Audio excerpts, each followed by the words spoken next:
Chapter 178. Just by guessing, Mo Tianji guessed the origin of this saber. Everyone was dumbfounded, admiring his wisdom.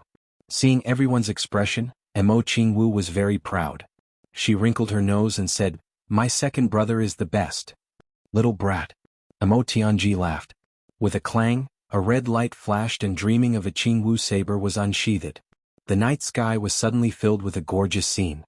The dancing starlight actually reflected the dazzling starlight in the nearby lake. The scene was magnificent and incomparable. "Good saber." Mo Tianji carefully examined the saber. His eyes flashed. "It even has star iron." Then he saw the words Chuyang carved on it. At this moment, Mo Tianji's eyes suddenly shrank. He looked at Chuyang with a very different gaze. His expression was dignified, full of probing and cautiousness. He hugged the saber and bowed deeply. "Chugu, many thanks. Mo Tianji will remember your kindness. I will never forget it." When others saw this saber, they saw it as a treasured saber. But when Mo Tianji saw this saber, he saw Chu Yang's kindness. "Brother Mo is too polite. This saber is just a token of my kindness. Of course it has a deeper meaning. Not everyone is worth my effort." Chu Yang said bluntly, "Brother Mo, it's enough. Besides, I got this by accident. Now that I'm giving it to Xiao Wu, it's perfect." Chu Yang smiled. "Got it by accident?" Mo Tianji laughed. "It's really a coincidence. This saber seems to be a gift from the heavens to my little sister." "Yes." Chu Yang's eyes flashed and met Mo Tianji's eyes. Both of them smiled at the same time. Mo Tianji straightened up and said with a relaxed expression, "With this saber maybe?" He didn't continue, but his eyes were full of gratitude. Mo Tianji understood that this was Chu Yang's preparation for Mo Qingwu's return to the clan. He used a peerless saber that could cut through everything. But such a saber was accompanied by a love that was not inferior to his own. Mo Tianji had met Chu Yang by chance, but Chu Yang had saved his younger sister. So, Mo Tianji clearly felt that this affection was very heavy. Mo Tianji didn't like owing people anything. But he couldn't not owe Chu Yang a favor. He had no choice but to owe him. "Brother Chu, I heard that Butian Pavilion and Golden Horse Riders Department are in constant conflict." Mo Tianji thought for a while and said, "But right now your Butian Pavilion is too weak. No need." Chu Yang didn't wait for him to finish speaking. Chu Yang had already interrupted him. He insipidly said, "I will make use of the world's people, and I will also deceive the world's people. But I, Chu Yang, will not make use of my own sincerity. You just need to send Xiao Wu back safely. As for me..." Chu Yang took a deep breath and said, "I can't rely on you till the end, right?" Mo Tianji smiled appreciatively and said, "If that's the case, I will tell Brother Chu a story." He paused for a while and said softly, "Legend has it that 1,000 years ago, there was a sex fiend who ran amok in the world. He was lustful. Who knows how many good girls were ruined by him? Who knows how many good families were destroyed because of him? Everyone hated him to the bone. But this sex fiend's cultivation was very high. He was already at the level of an emperor-level master. Plus, his movement was so fast that even monarch-level masters would have a hard time catching up to him. That day a young martial master was getting married. But he met this sex fiend. The bride was very beautiful and the sex fiend saw her. The bride didn't know any martial arts, so she was taken away by the sex fiend.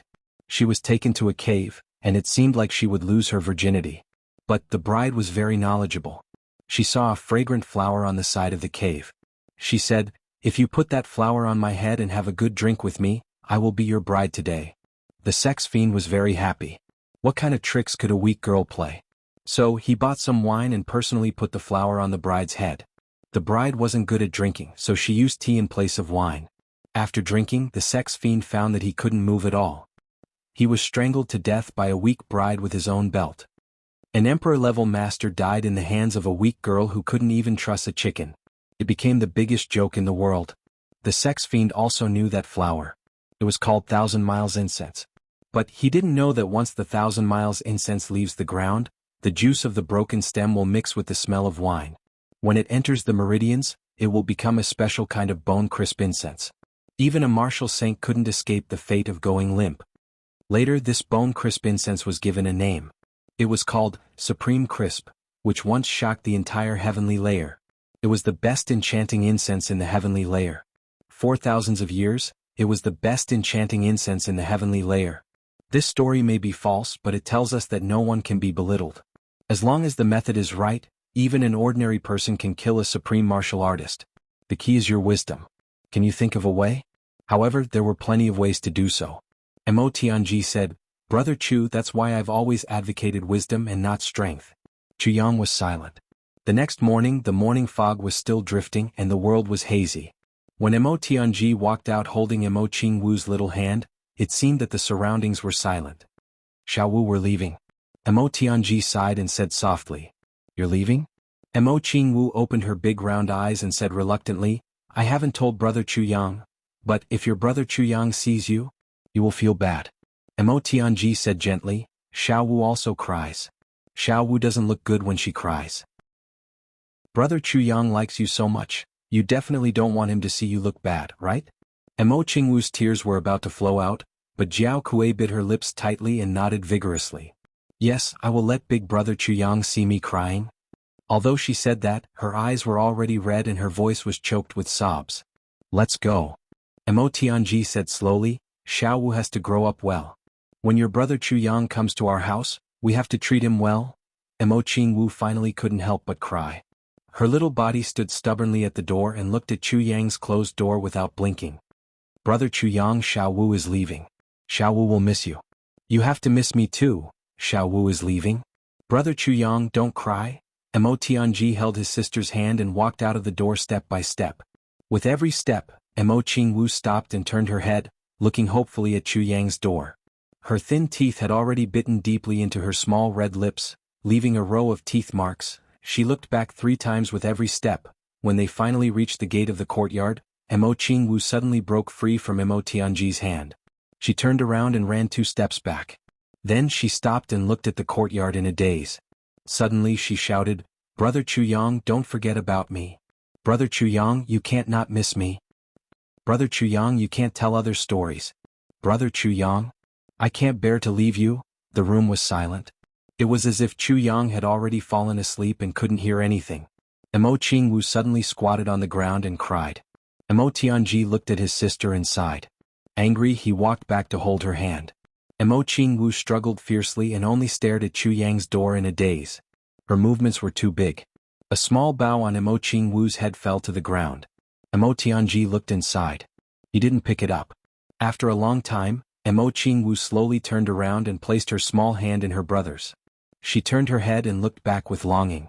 She looked around and said in a low voice, Second brother, let's go. Yes. After walking out of the courtyard for a long time, Mo Qingwu finally turned around and suddenly burst into tears. Mo Tianji's white robe was as white as snow. He quietly turned around and waved his hand at a certain direction in the courtyard. 3 big and 1 small human medicine, under Mo Qingwu's heart-wrenching cries, finally disappeared into the morning fog. Heavenly Armament Pavilion was still silent. Behind the willow tree by the lake, Chu Yang's figure slowly appeared. His body was already completely wet from the night dew. His hair was also sparkling with snow. His face was very sad and his eyes were very empty. He walked over step by step and squatted down. He picked up the bough on Mo Qingwu's head and put it near his nose. He took a deep breath and a trace of loneliness appeared in his eyes. He reached out and gently touched a small piece of dark soil on the ground. This was Qingwu's tear. Chu Yang's heart suddenly became empty. He stood up and looked in the direction of the courtyard door. There seemed to be a voice still calling out. Brother Chu Yang, you can't forget me. Brother Chu Yang, you can't not miss me. Brother Chu Yang, you can't tell other people's stories. Brother Chu Yang, I can't bear to leave you. Chu Yang smiled slightly. Qingwu, when I see you again, I wonder what you will be like. Would she become that fluttering red-clothed girl, the Qingwu of my dreams? When you go back this time, you must hold on. You must be strong. Do you know how much happiness and hope you've given me in these past few days? Qingwu. It won't be long before I kill my way up to the upper 3 heavens to find you. This morning Gudu Xing GMO and the others were very unusual. Everyone was quietly hiding in their own rooms. The entire Heavenly Armament Pavilion was as quiet as a ghost town. There was no movement at all. Chu Yang's hair fluttered in the morning breeze. He quietly stood at the courtyard door. Suddenly a sweet voice echoed in his heart. Brother Chu Yang, can I be your fiancé? Okay. Chu Yang couldn't help but say it. Vaguely, a graceful figure in red appeared in his mind. She looked at him with infatuation. She reached out her hand and gently called out, Chu Yang? Chu Yang, Qing Wu. Chu Yang's heart was in pain again. It was as if his heart was being torn apart and bleeding. He slowly sat down and murmured, Emotianji, don't disappoint my expectations. With Emotianji's style of doing things, Chu Yang knew that he would definitely leave without saying goodbye. Because leaving without saying goodbye would reduce Mo Qingwu's sorrow to the greatest extent. If they were to leave face to face, Mo Qingwu would probably cry her heart out. Moreover, Chu Yang didn't know how he would react if that happened. Mo Tianji quietly left with Mo Qingwu. Chu Yang couldn't help but feel resentful, but he also felt grateful. Chapter 179. It was also on this night that Diwu Qingro dismissed all the servants in the great Zhao Prime Minister's manor. He stood alone in the pavilion wearing a white linen robe. His hands were clasped behind his back as he looked at the night sky. He did not speak for a long time. The autumn cold was deep, and the autumn wind gently whistled. It was as if they were reluctant to part. Diwu Qingro stood motionless. After a long time, a long sigh was heard in the silent night. Diwu Qingro quietly said, Brother, did you go? The wind whimpered, but no words were spoken. Diwu Qingro slowly turned around. Behind him there was a small table. The corners were worn out. It was made of ordinary wood, and it was obviously decades old. On the table there were dishes and a pot of wine. 4 wine cups were placed in the north, south, east, and west directions. Diwu Qingro slowly sat down at the head of the table. He picked up the wine pot and poured himself a cup of wine. He looked at it for a long time and then put it down again. I did not believe that you went. Diwu Qingro murmured, Your identity and the resources you controlled were a huge fortune for both the enemy and me. As long as it was a hero who wanted to conquer the world, he would not easily kill you. That's why I've always believed that you've been imprisoned.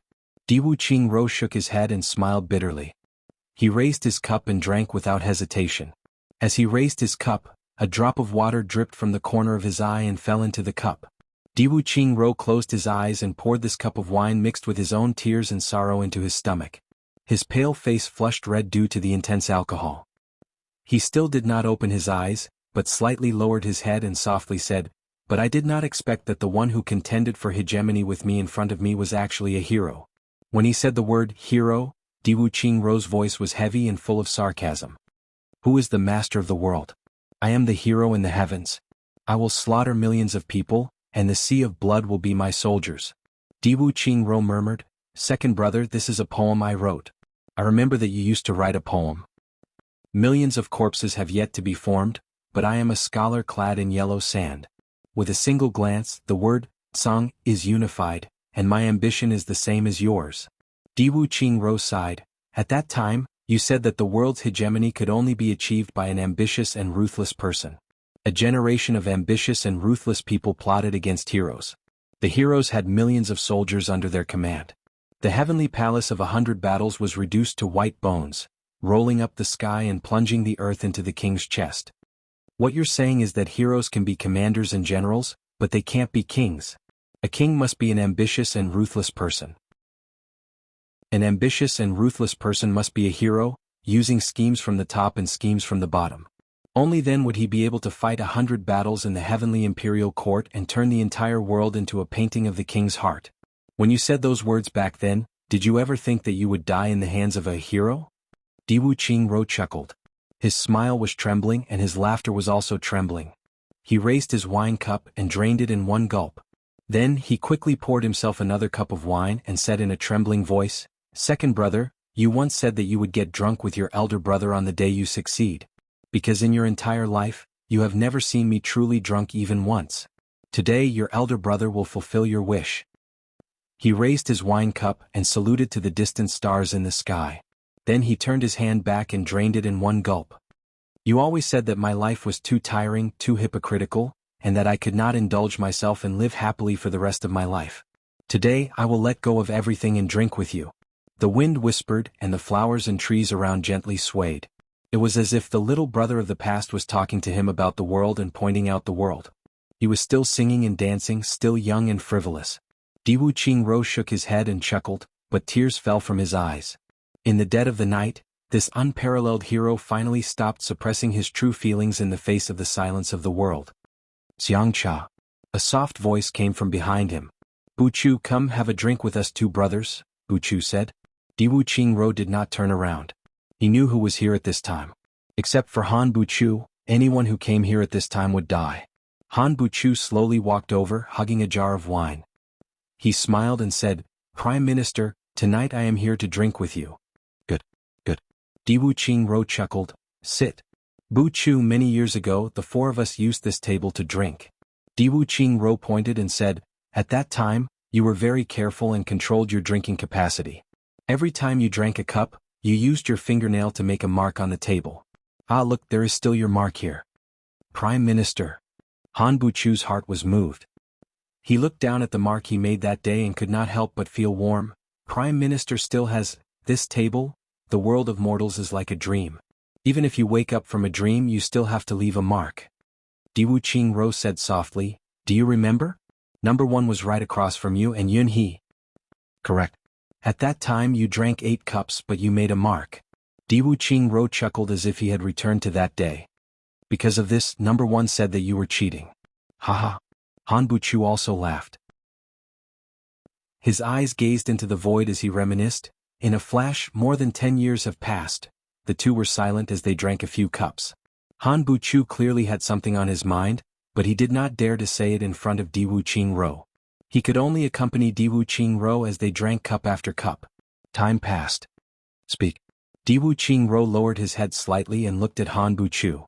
First, Prime Minister, this time, did King-level leader Kong's actions disrupt your plans? Han Buchu asked carefully. Kong Shang Xian was reckless, but it was also my mistake. I should not have let Kong Shang Xian go. Diwu Qingro sighed deeply. I considered his temper, his personality, his interests and his position before sending Kong Shang Xian. However, I neglected the most important point, human nature. Human nature? Yes, human nature. Diwu Qingro sighed. Humans are not plants. How can they be emotionless? That year, Kong Shang Xian was chased down in lower 3 heavens and did not have any place to hide. He was riddled with scars and almost died when he came to lower 3 heavens. He was saved by brother Yin Wu Fe. Although he is usually steady, there is a kind of hot-blooded Jianghu spirit in his heart that is willing to die for his friends. Seeing Yin Wu Fe's miserable state, how could he remain indifferent? Human nature is a very strange thing. Under certain circumstances, a coward can become an indomitable warrior. A peerless hero can also become a coward. At a critical moment, a reckless man can calculate everything.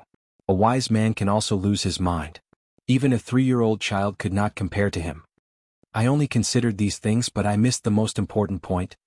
Diwu Qingro laughed and said, it was my thinking that was wrong. These years I have been in high positions and high positions. I have become accustomed to thinking about things in terms of benefits and gains. This was my negligence. It was not Kong Shang Xian's mistake. This time I did not use the right people. This was my biggest mistake. Diwu Qingro raised his wine cup and said softly, in the future I will need to be more careful in this regard. Reflect on yourself 3 times. Prime Minister is truly a brave man. Han Buchu said. These words were not purely flattery. How many people like Diwu Qingro, who had a high position in history, could analyze themselves in such a profound manner? And admit their mistakes in front of their subordinates? Diwu Qingro's mind was worthy of his position. And he was completely calm. This kind of Diwu Qingro was the most frightening. Plus, Kong Shang Xian's actions proved one thing. Diwu Qingro said in a low voice, that is, number 1 is dead. Saying this, Diwu Qingro's eyes flashed with a bone-piercing pain. This pain caused him to close his eyes tightly. His heart throbbed with pain. Han Buchu was silent. Everyone was smart. There was no need to explain anything. Then, King-level leader Kong and Yun He sent back information. Han Buchu wanted to say something but stopped. Diwu Qingro waved his hand and interrupted him. Diwu Qingro looked at his wine cup and said calmly, let's talk about King of Hell Chu. Han Buchu took a deep breath and said, this person is really hard to say. Ah, then let me say it. Diwu Qingro smiled. Buchu, this King of Hell Chu, from his actions, you can see that he is a once-in-a-millennium genius. He has your careful calculations, Yun He's calmness and Gao Sheng's guts. Vaguely, he also has a little bit of a flawless plan. Han Buchu listened quietly. His favorite thing was to quietly listen to Diwu Qingro analyze a person from their strengths and weaknesses to how to break through. In Han Buchu's eyes, this was a pleasure. King of Hell Chu first entered Du Shiqing's army and entered Iron Cloud Cheng. Then, using Heavenly Armament Pavilion as a jumping point, he entered Butian Pavilion in one fell swoop. From this point of view, even though King of Hell Chu is young, he is very careful. Every step has a clear goal. Every step is to attack other people's weak spots. Diwu Qingro obviously did not believe the rumor that King of Hell Chu was a king-level master. Let's talk about his first step first. Du Shiqing was taken advantage of by Chu Yang. This was because Du Shiqing had saved countless people and could not remember how many people he had saved. In this world, most people are ungrateful. Even though Du Shiqing was a doctor, he could not help but feel resentful. Now that he met someone who came to repay his kindness, Du Shiqing's heart was very happy and satisfied. This was easy to imagine. Plus, at that time Du Shiqing did not go to Iron Cloud willingly. It was his weakest moment. Therefore, when Chu Yang said that he wanted to repay his kindness, the first step of his plan was a perfect success. In this first step, Chu Yang used human nature. Diwu Qingro said deeply. Han Buchu gently nodded. In the second step, when Du Shiqing entered Iron Cloud, anyone with a discerning eye could see that it was my plan. Therefore, Iron Cloud's military sent people to kill Du Shiqing. Chu Yang completely resolved it and did not reveal the other party's identity. This is very important. You may think that this is just a normal thing, but you have overlooked the deeper meaning. Chapter 180. He left some leeway. You have to pay attention to the fact that he allowed the captured general to clash with Du Shiqing's men. But no matter what, he always protected him. This way all the favors are on Chu Yang's shoulders. In the end, the general escaped. But Chu Yang had also left behind an excellent foreshadowing for the military. If King of Hell Chu wants to use troops in the future, his first choice would be this troop. You have to know that this general is one of the top 10 generals of the continent, Wu Kuangyun. You have to pay special attention to this point. Send people to collect information about Wu Kuangyun's military habits. Travel day and night and carefully analyze them. If there comes a day when the two armies face each other, and his military habits change drastically, then mobilize the army and annihilate him at all costs. Because at that time, it will be King of Hell Chu leading the troops. Yes. Han Buchu wiped his sweat. Then enter the city. The third step is to establish Heavenly Armament Pavilion. Tai Long Qing actually went there personally. What?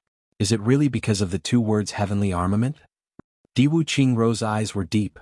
Tai Long Qing went because Chu Yang left some leeway for the people who tried to kill Du Shiqing. Tai Long Qing wanted to see the person who could single-handedly defeat Wu Kuangyun. That's all. After that, the fourth step is to enter Butian Pavilion. Even though I don't know what happened, Tai Long Qing and Du Shiqing's contributions cannot go unnoticed. Tai Long Qing cherished talent, but he was also returning the favor. Because if the robbery incident were to be exposed with Tai Butian's temper, Iron Cloud would definitely lose a general. And Du Shiqing, because of his appreciation, would have spared no effort to speak good words for Chu Yang in front of Tai Butian. These are Chu Yang's first 4 steps. For steps to reach the heavens and play with human nature. Diwu Qingro said deeply, so far King of Hell Chu's first goal has come to an end. So his second goal is Butian Pavilion? No. His second goal is to clean up the place, Li Yao said. Diwu Qingro said, he first used a thunderous method to dig out all the spies we planted in Butian Pavilion. His way of thinking relied on his meticulousness and reverse deduction. Everything had to be pushed forward from the results, and then find those things that most people would agree with and overturn them. Diwu Qingro chuckled, this is easy to say but it is very difficult to do. That's right. When the Golden Horse Riders Department released spies all over the world, they used a method that was approved by the majority of the people. That was the only way to ensure the safety of the spies. King of Hell Chu's actions have hit their weak point, Han Buchu pondered and said slowly. That's right. That's why after he cleaned up Butian Pavilion, he used the blood of our people to establish his authority. It was also from then on that he began to act mysterious, wearing a black robe and a mask. Rumors began to spread. And these rumors were used to prevent the actions of King-level Master Kong and King-level Master Yin. In other words, this King of Hell Chu had already seen Iron Cloud's weakness at that time. Moreover, he was clear-headed enough to make arrangements. Everything was done for the sake of his future high position and power. And at that time, you only saw a joke in your calculations. Because we all knew that Chu Yang was King of Hell Chu. No matter how much he tried to deceive us, it could not be changed. However, all of you have neglected the fact that under certain circumstances, This kind of unreal deception can turn the entire situation upside down. And the two king-level masters' actions were misled by these rumors. Bu Chu, when the two king-level masters left, did they really not know King of Hell Chu's identity? But when it came to it, why would they be suspicious? These are all traps and psychological warfare that King of Hell Chu has arranged in advance. I'm not afraid of you not being suspicious. But even if you have high intelligence, you will still be full of doubts after entering the trap. Even if you only have a little bit of doubt, King of Hell Chu can use the resources at hand to turn it into a full-blown doubt. Then he will overturn his own conclusions. This person's scheming, his grasp of human nature, and his understanding of psychology are truly frightening. Diwu Qingro pointed out Chu Yang's arrangements bit by bit. The more he spoke, the more he felt that Chu Yang was a great threat. This was the first time he had seen someone like this. His voice became heavier and heavier. Han Benchu unconsciously straightened his body and listened attentively to Diwu Qingro's analysis. At the same time, he also began to reorganize Ironcloud's royal court. He started with a few minor officials. After confirming that his methods were correct, he began to act boldly and decisively the next day. He repeatedly waved his butcher's knife, but he did not make a move on number 1. He wanted us to inform number 1, Huyan Albua is Feng Ling's little dog. After confirming that we had passed the message, King of Hell Chu took action and captured number 1 in one fell swoop. Then he immediately used number 1's identity to set up a trap. These things were all linked together. He even accurately calculated number 1's self-confidence and wishful thinking, as well as our reaction. Diwu Qingro sighed deeply. If it were not for the conclusive information, even I would have suspected that the enemy thousands of miles away was a 17 or 18-year-old boy or a 100-year-old fox. Such precise control, such careful planning. Yes, even though we knew something had happened to number 1, we believed that number 1 would not say anything. Plus, King of Hell Chu did not make a move on number 1's network. This confirmed our suspicions. Therefore, no matter what, we would have fallen into this trap. Han Bu Chu also sighed. Even if King of Hell Chu did not know the relationship between number 1 and the Prime Minister, the arrangements he made were enough. Then, after he took control of number 1, he felt that he was stretched thin. This was because his strength was not enough to deal with our follow-up Jianghu. This matter was originally King of Hell Chu taking a risk. With his appetite, he would not be able to eat a big fish like Yin Wu Fa. But at this time, it just so happened that a great family from the upper 3 heavens arrived. This allowed King of Hell Chu to come back from death's door. He spared no effort in using this family to frame us again and again. Using a super family that was completely in the dark without using his own strength, he was able to seriously injure 2 of our king-level leaders. And now, King of Hell Chu's second plan has been completed. His second step, Stratagem Genesis, is the real deal. Xie Qingro sighed deeply. Next, he will use all of his strength to surround and chop down king-level leaders Kong and Yin. I hope Yun he can hold on. Xian? Han Bu Chu did not understand. Yes, Golden Horse Riders Department has 4 king-level leaders. Now 2 of them are crippled. The remaining 2 need to maintain the entire Golden Horse Riders Department. They absolutely cannot go out. This way, King of Hell Chu can use this time to develop Butian Pavilion and build Iron Cloud. Everything that King of Hell Chu has done is for the sake of this period of time. Diwu Qingro sighed. The reason he wants to buy time is because, at most, in 3 months Tai Shicheng will not be able to hold on. At that time, Iron Cloud Nation will be in chaos. At this time, King of Hell Chu will continuously attack Golden Horse Riders Department.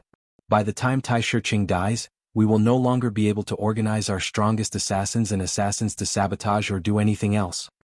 Even if our strength is weakened at that time, it will still be a great thing for Iron Cloud Nation. Not to mention such a great loss. Diwu Qingro said coldly, even though I do not want to admit it, I have to admit that King of Hell Chu has already won this time. Han Bu Chu was shocked. He had already placed King of Hell Chu in a very high position, but he still underestimated him. King of Hell Chu had been preparing for the next step by step. He had been advancing step by step. And he had been advancing step by step. And he had been preparing for the next step. He had been advancing step by step. And he had been making subtle changes in the entire situation.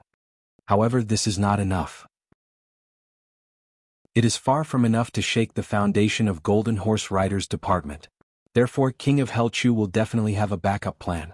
Diwu Qingro thought hard and said, the next step, King of Hell Chu's hand should be able to reach into Great Zhao. Before he makes a move, there is no way to predict what he will do. Prime Minister, does this King of Hell Chu not have any weaknesses? Han Buchu asked. Weaknesses? Although King of Hell Chu's intelligence is not bad, he has many weaknesses. Diwu Qingro said, his weakness is that he likes to surprise people. This kind of character loves to take risks. This kind of person will rise very quickly, but once he is defeated, he will be consigned to eternal damnation. There are only two kinds of consequences for a surprise attack. One is a complete victory, and the other is total annihilation. Diwu Qingro said slowly, to deal with this kind of person you need to be patient. You only need to seize one opportunity and that is enough. Also, although King of Hell Chu is called King of Hell, he is not a ruthless person who will do anything to achieve his goals. On the contrary, Tai Bu Tian is a hero, and this King of Hell Chu is also a hero. If not, then King of Hell Chu's position under Tai Bu Tian will certainly conflict. A hero can be under a ruthless person, but a ruthless person will not be willing to be under a hero. The so-called hero is a laughable title. Most of the so-called heroes value friendship. Diwu Qingro said slowly, a ruthless person is afraid of losing power, and a hero is afraid of being hurt. In the future, to deal with Tai Bu Tian and King of Hell Chu, you must strike on the two words friendship. This kind of person will certainly be defeated if his heart is hurt. I only need one chance. That's enough. Han Buchu muttered to himself. I'll start with the feelings. He was sensitive enough to feel something and thought hard. After Diwu Qingro's analysis, Han Buchu finally realized how terrifying King of Hell Chu was. So many ordinary people would think that these things were ordinary or even meaningless. But King of Hell Chu had been preparing for a rainy day since a long time ago. Chapter 181. Diwu Qingro no longer spoke. He poured another cup of wine and slowly drank it. The crescent moon in the sky slowly moved to the west. The shadows of the trees in the pavilion also slowly moved. I will personally write a letter to Tai Bu Tian to bring back number one's family. Diwu Qingro drank 5 cups of wine and suddenly said quietly. This, Tai Bu Tian may not agree? Han Buchu was shocked. Diwu Qingro personally writing a letter was a sign of his attitude. He was also delivering himself into Tai Bu Tian's hands and giving him a chance to humiliate him. Wouldn't this damage his prestige? Tai Bu Tian will agree. Diwu Qingro said casually, order Dong Wu Fa to attack at the fastest speed in the shortest amount of time. No matter the cost, take 2 of Iron Cloud cities. Open the gates of Iron Cloud. I will tell Tai Bu Tian that if he returns his family, Great Zhao will withdraw from these 2 cities. Han Buchu was shocked, but he did not dare to say anything.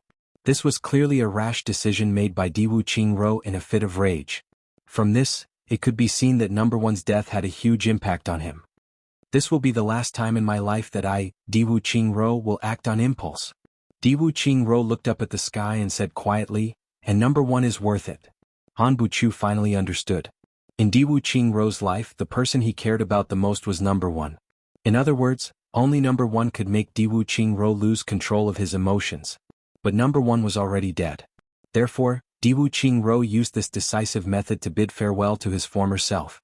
In one war, no matter how many people died or who died in Diwu Qingro's heart, these people would be buried with his brothers. They would also be buried with Diwu Qingro for the past 10 years. From now on, Diwu Qingro would have no weaknesses.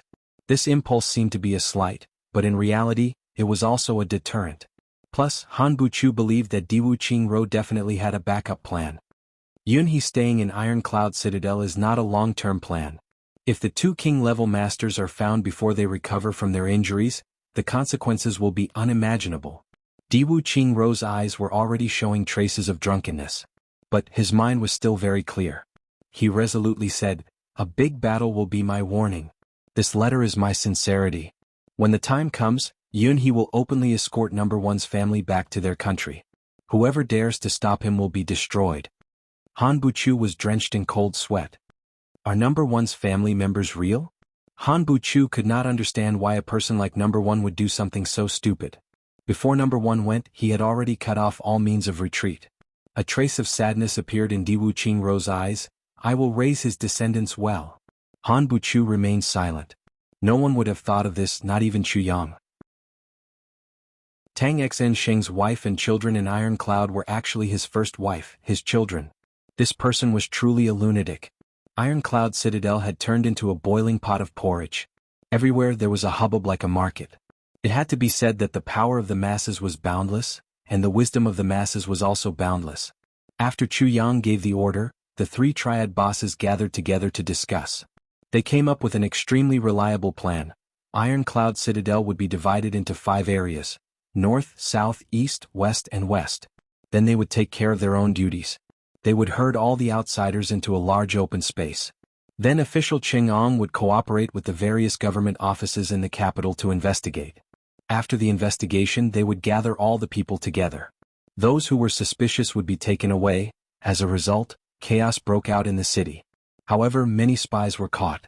Some of the spies who were mentally weak started rioting and were captured. These people were not strong and were afraid of death. Naturally, they did not keep their mouths shut. They began to follow the vines to find the melons. One by one they began to catch them. In this process they actually caught a silver horse rider. This was truly a cult.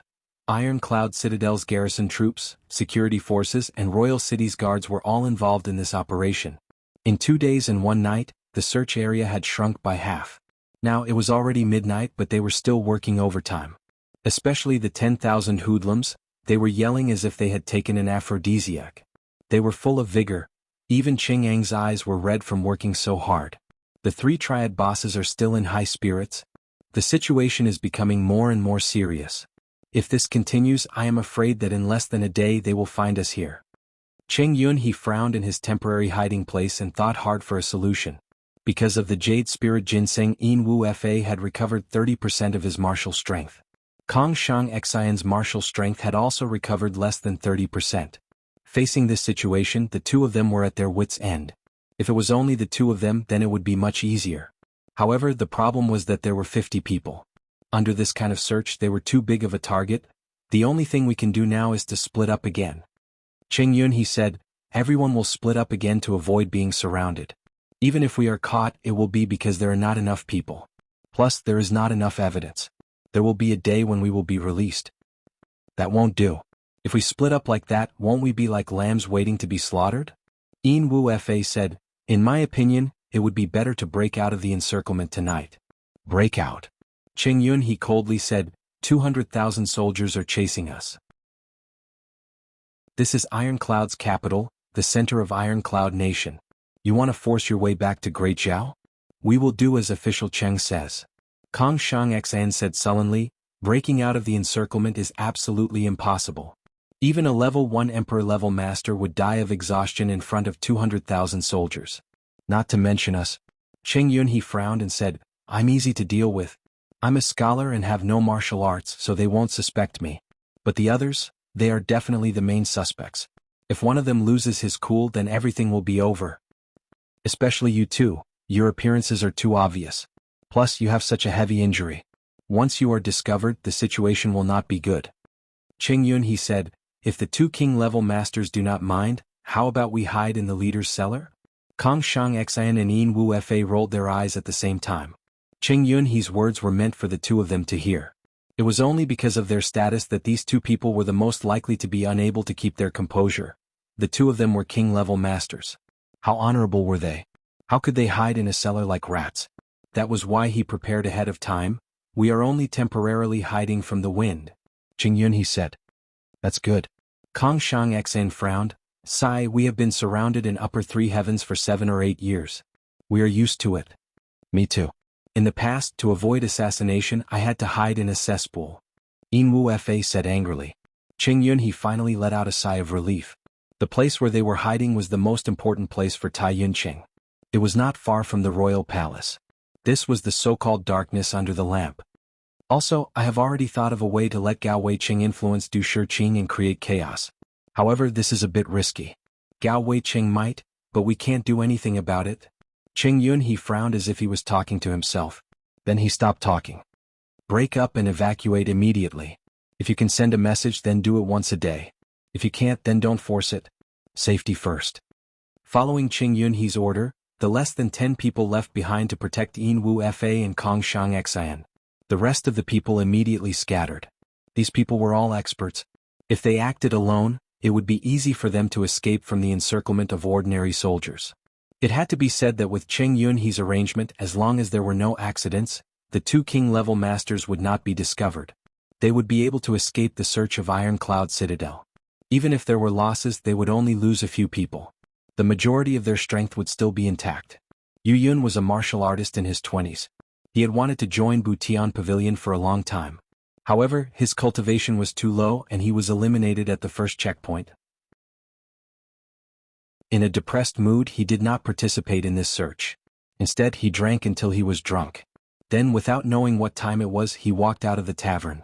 He only felt that he was drunk and did not care where he was. He found a soft place and lay down, snoring loudly. While sleeping soundly, he was suddenly woken up by the urge to pee. He lay there in a daze. With his eyes closed, he took out his weapon and began to pee. After half of his stock was gone, he felt a bit more awake. He opened his eyes and saw that he had fallen asleep on a small pile of firewood. Looking here, it seemed to be firewood left in front of someone's house. After the alcohol subsided, he felt the autumn wind was cold and shivered. He peed on his pants and could not help but curse. He used his fingers to stop the pee and was about to stand up to continue. Suddenly his vision blurred and with a sound, a shadow flashed over his head and the three of them were sent flying. Then, as if a flock of crows had been startled, one by one, the black-clothed people flew out of the courtyard he was leaning on. Yu Yun's entire body froze. He opened his mouth and was about to scream, but he quickly recovered and covered his mouth. However, he forgot that he had to stop himself from peeing. As soon as he removed his hand, he began to pee again. He did not waste a single bit of his pee and peed on his pants. He did not even realize it. The hidden boat also heard the last two people whispering. "The king-level leader is here." "No, silence." The other person hastily shouted. Then he flew away from the top of his head. Yu Yun's hair stood on end. He immediately thought of the city's manhunt these past few days. Could it be these people? Listening to their words, it seems like there are people here? Yu Yun's eyes suddenly flashed. He stood up quietly. The firewood behind him rustled. He quickly pinched his nose and meowed like a cat. Then he sneakily left. Chapter 182. Ever since Mo Qingwu left, Minister Chu devoted himself to his work in cultivation. Now was a crucial time, so he decided to stay at Butian Pavilion. During this period of time, GMO was bored out of his mind. Among the 5 people in Heavenly Armament Pavilion, Dong Wuxiang was his enemy, Rui Butong and Gu Duxing were his best friends, and Luo Kudi was the one who was being bullied. Therefore, Luo Kudi kept pestering GMO and insisted on forming an alliance. However, GMO was not Gu Duxing's opponent. He helped Luo Kudi fight twice and was beaten black and blue by Gu Duxing. Then he was pestered by Luo Kudi, so he decided to follow Chu Yang to Butian Pavilion to gain experience. GMO thought, "Motherfucker, I can't afford to offend him, but can't I hide?" Heaven Mending Pavilion was brightly lit. Martial revered and martial great masters came and went in a hurry. The martial masters and martial artists all became errand boys. Every one of them increased their speed and did not stop for even half a second.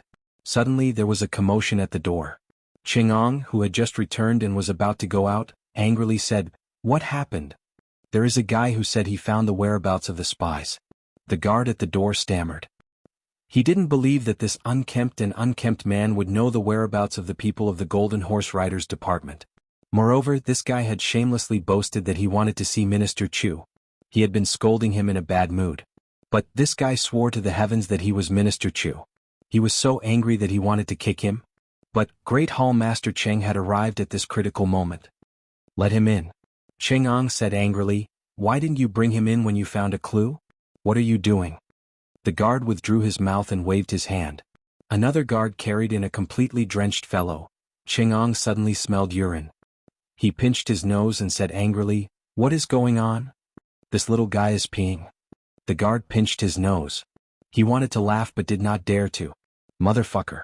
He is so young and he can't do it?" Cheng'ang looked at him and said irritably, "Throw him out. Motherfucker." "Hold on, let him talk. It won't waste much of the University of Technology's resources." A cold voice sounded. It was King of Hell Chu who was wearing a mask. Since yesterday, the people of Butian Pavilion could clearly feel that the minister's aura was a lot colder than it had been a while ago. His authority was even greater. You are Minister Chu." "Official Chu?" Yu Yun anxiously shouted. "I really have a secret." Chu Yang listened patiently. Then his eyes lit up as he asked, "Are you sure that you're not drunk?" I'm an orphan and have nothing to vouch for. I'll vouch for it with the lives of my wife and mother-in-law. I'm absolutely not seeing things. Yu Yun was anxious. He raised his hand and swore to the heavens. His saliva splattered everywhere. If I'm lying, may the heavens protect my wife from running away with someone else. Can we still find that place? Chu Yang's eyes flashed. He didn't know whether to laugh or cry at this guy. He really knows how to swear. It's an easy place to find. It seems to be the mansion of one of the officials who was executed not long ago. Yu Yun was overjoyed. He knew that since the other party asked, he must want to go and take a look. Chu Yang and Qingong looked at each other and saw the regret in each other's eyes. The mansions of these officials had just been confiscated and had not been sealed yet. Additionally, so many people had just died in those mansions. Therefore they were afraid of selling them. Therefore they couldn't sell them. Now they were the most secretive places. Gather all the men. We'll go now. Minister Chu made a prompt decision. All martial masters and above go. Also, inform the guards of the capital to seal off the direction of the inner city. Tell them that not even a bug can get out of here. If anyone tries to break out, no matter who they are, kill them without mercy.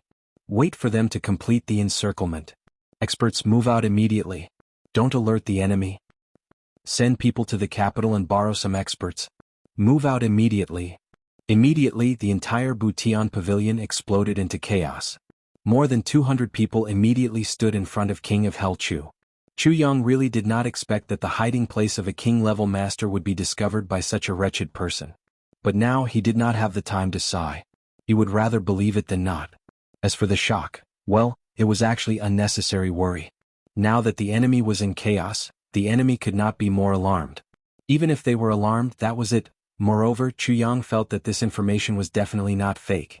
Not long after, a firework rocket shot into the sky from the center of the city and exploded. Chu Yang looked at the fireworks in the sky. His eyes turned cold. He waved his hand and said, "Let's go." This firework proved that the area had been firmly surrounded like an iron spike. "Boss Chu, I will go too." GMO jumped out. "You." Chu Yang was a bit hesitant. The GMO went, "It would be fine if nothing happened. If something happened, the G clan's anger would not be a joke. Don't worry." GMO smiled and winked. "I will give you a small nursery. Good. Let's go." After half an hour, Chu Yang's group arrived in front of the gate. They hid in the distance and asked, "Are you sure this is the place?" Yu Yun's face was pale. He was so nervous that he was breathing rapidly.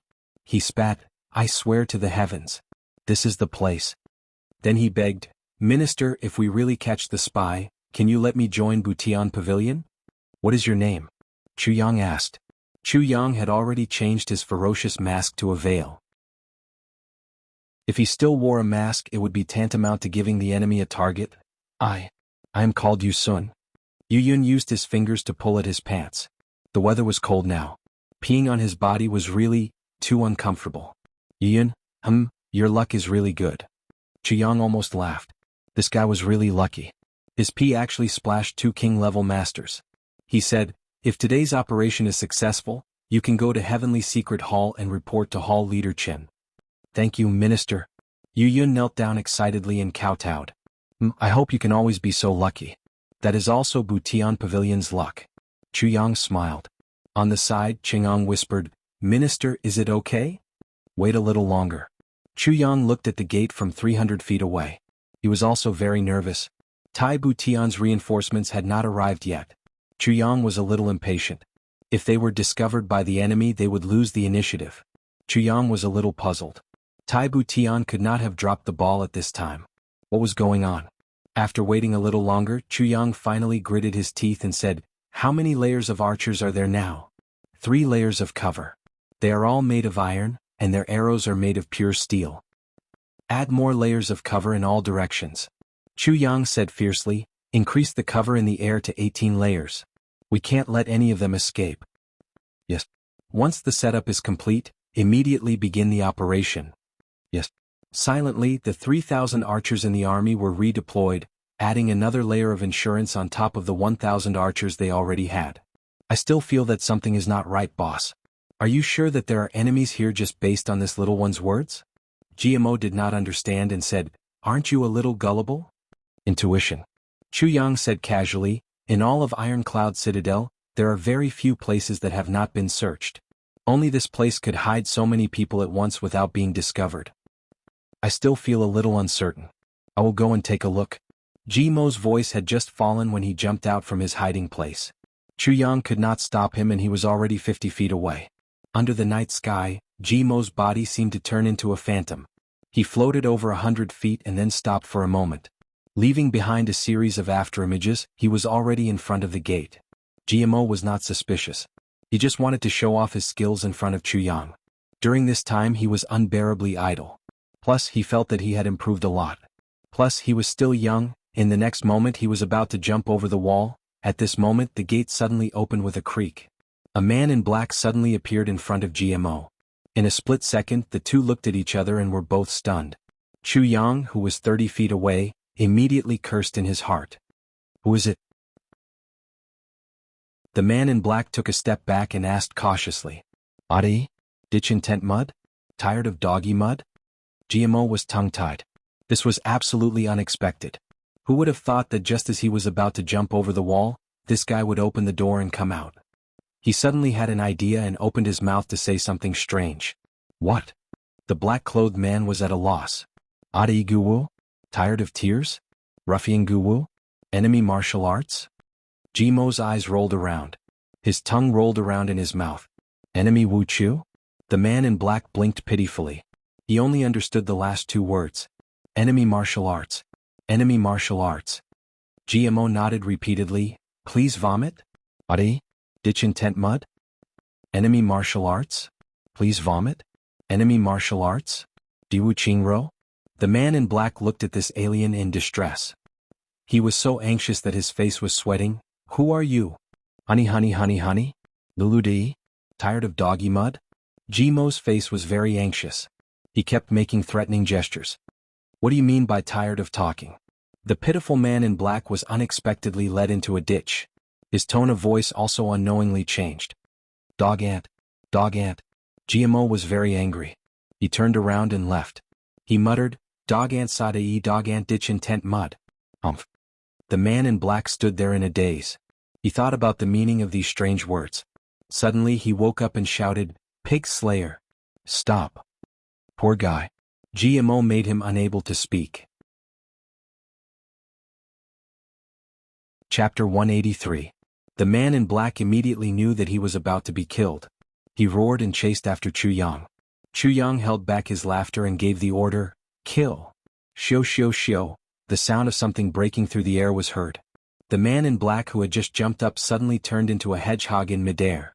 From all directions and above, there were at least hundreds of iron arrows that pierced into his body at the same time. A firework shot into the sky. From all directions there was a loud roar, Kill. The entire night sky seemed to tremble violently. Hundreds of people leaped into the air at the same time from all directions, rushing towards the house. Behind them, there was a dense army that was slowly moving forward. Everywhere they went there was no obstruction. The walls and the houses were all knocked down. In the blink of an eye, the house had become an isolated island. All around there were soldiers with unsheathed swords and knocked arrows. They were all motionless. Inside the house there was the sound of killing. The sound of swords and spears colliding was heard. Then with a loud boom the four walls of the house were all knocked down. Like a forest they were invincible. The operation this time was truly thunderous. Not long after Kong Shang Xian and Yin Wu Fa hid in the secret room, only a few people were left on guard. Then they suddenly heard an earth-shattering sound. Countless soldiers rushed into the house. They were exposed. Why were they exposed? It could be said that everyone had been hiding here for 3 times before finally choosing such a foolproof place. How could it be discovered so quickly? The 2 king-level leaders were shocked. This was the first time in their lives that they were panicking. Right now, most of the people were scattered. This was the time when they were at their weakest. How could the enemy just happen to attack at this time? Then there was the sound of fierce fighting. The 5 martial great masters and 3 revered martial artists outside were already fighting with the enemy. Kong Shang Xen was pacing back and forth in the secret room, full of worry. Next to him, Yin Wu Fa, who had just regained some color, was also there. The 2 of them paid close attention to the movements outside. Neither of them said a word. They had a vague feeling that something bad was about to happen this time. Don't worry, Your Highness, he said. After Lord Wang's estate was raided, I secretly began to make preparations. I didn't touch anything in the mansion at all. I dug it up from the ground and sealed it. This secret chamber was located 30 feet underground, and its location was extremely well hidden. There was no entrance at all. Even if King of Hell Chu has the ability to reach the heavens, he won't be able to find us here. The commander of the Iron Horse Riders said respectfully. He was the one who developed this place. Even Qing Yun and Kuei He praised him for his ingenuity in this operation. I hope so. Kong Shang-Xen heard the sounds of fighting above and sighed, I'm afraid the 8 brothers above are finished. To die for the throne I have no regrets. The Iron Horse Cavalry commander said solemnly. Once the courtyard was pushed down, the 8 people inside were like exploding grenades, flying out from 8 different directions to break out of the siege. However, the dense rain of arrows that fell from the sky made them suffer. They thought that it was only a small search party. Who would have thought that there were tens of thousands of soldiers lying in ambush outside? They directly sealed off the entire area. After one round of arrow rain, 3 people were injured. Then the ironclad experts lying in ambush swarmed up and fought. Chu Yang's black robe fluttered in the wind as he stood on a branch of a big tree. He looked at the turbulent fighting inside and couldn't tell the difference between the enemy and his own people. He could only see that there was a crazy battle going on inside. It was like a tide rushing out, spreading out, and then being pushed back by the outside. There were a total of 8 battle circles like this. After a short while there were only 5 left. Then 2 more circles ended the battle. There were only 3 circles left. There were constantly soldiers covered in blood being carried out of the crowd and immediately sent away. If they were not vomiting blood, then they were missing arms or legs. In this encirclement, there were people constantly falling down and being trampled into chaos. There were roars and shouts coming from inside, overlapping each other. Although there were only 3 enemies left, the fierceness of these 3 people was beyond anyone's expectations. Before the operation, Chu Yang had said, try your best to capture them alive. But looking at the fierce battle in front of them, everyone knew that it was basically impossible to capture such an enemy alive. Even keeping their corpses intact would be a luxury. The battle lasted for less than a quarter of an hour, but the ironclad side paid the price of 50 people's lives. Nearly 100 people were injured. The one who was injured the furthest was 50 feet away. That revered martial artist was able to fight his way out 50 feet before he was heavily surrounded by the army and died in anger. One person's strength is great, but in the end he can't fight against an army. GMO said with a sigh. Jianghu is Jianghu and the army is the army. Chu Yang said, if the army was also Jianghu, then these experts could definitely break out of the encirclement. But the army isn't. Therefore, even an emperor-level expert would die if he fell into such a tight encirclement. GMO nodded and said, yes, the porridge is clear and the scale is clear. Verse 6. Although Jianghu people are fugitives, they know how to seek good fortune and avoid disaster to protect their own lives. Chu Yang said, but the army doesn't have their own preferences, they only have orders. They only have military orders. Once an order is given, they can only move forward, they can't retreat. Because if they retreat, they will immediately die at the hands of their own people's law enforcement team. This is the so-called military order is like a landslide. GMO said with a sigh, however, this is really too cruel for these ordinary soldiers. It is cruel, but the cruelty of war is also the mission of the army. Chu Yang sighed deeply. Where's the messenger? GMO let out a long sigh. GMO, you almost ruined our big plan. I haven't settled the score with you yet.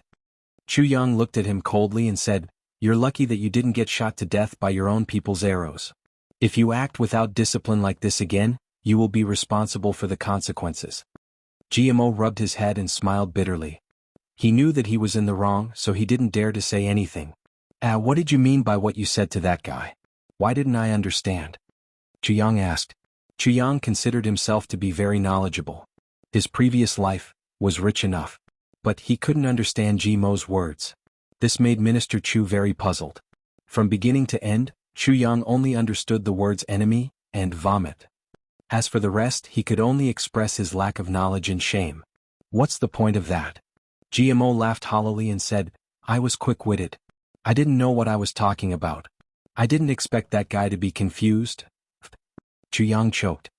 He smiled bitterly and said, I'm afraid that anyone's first reaction would be the same when they suddenly meet someone who talks like that. You're really good. Minister Chu had nothing to say about this guy. Minister, the 8 enemy bandits have been killed. An officer who was besieging the enemy trotted over. He straightened his body and saluted. There was an eye-catching wound on his head. Blood was flowing down, but his face was cold and stiff. His eyes were cold and sharp. Good. Immediately check the casualties. There is no need to report this to the military. Just report it to Butian Pavilion. Chu Yang solemnly returned the salute. Yes. On behalf of my brothers, I thank the minister. The officer's eyes were filled with joy. Reporting to the military headquarters and waiting for the gold and silver to arrive would be a long process. Moreover, they would only be able to receive the same amount as those who died in battle. However, reporting to Butian Pavilion would allow the families of these fallen brothers to receive several times the compensation from the military headquarters. Since Minister Chu said so, he naturally had a plan. Qingong wiped away his sweat. His face was pale as he walked over. Minister, 3 revered martial artists and 5 great masters. None of them were caught. Hall leader Cheng's injuries were not light. There were several bloody wounds on his body. He walked with a limp. You found out? Only these few people?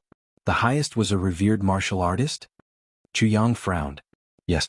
And only a 5th-level revered martial artist. When Qingong said this, he couldn't help but sweat. During this time he was on the verge of breaking through. Plus, under the pressure of King Chu, he was able to break through to 3rd-level revered martial artist. Now he was saying that the other party was only a 5th-level revered martial artist. The other party was 2 levels higher than him? Is there no one else? Chu Yang frowned. The battlefield has been cleaned up. Every place has been searched. Qingong said, there are no other traces. What about the secret room? Chu Yang asked. There is no secret room. Qingong said, this subordinate has found many experts in mechanism studies and searched the place thoroughly, but there are no traces of a secret room. Plus, this house was originally an official's home. Aside from a few cellars, there are no other secret rooms. That's not right. What Chu Yang was thinking was that when Yu Yun had reported back then, he had said the words of the black-robed man. The king level is here. No.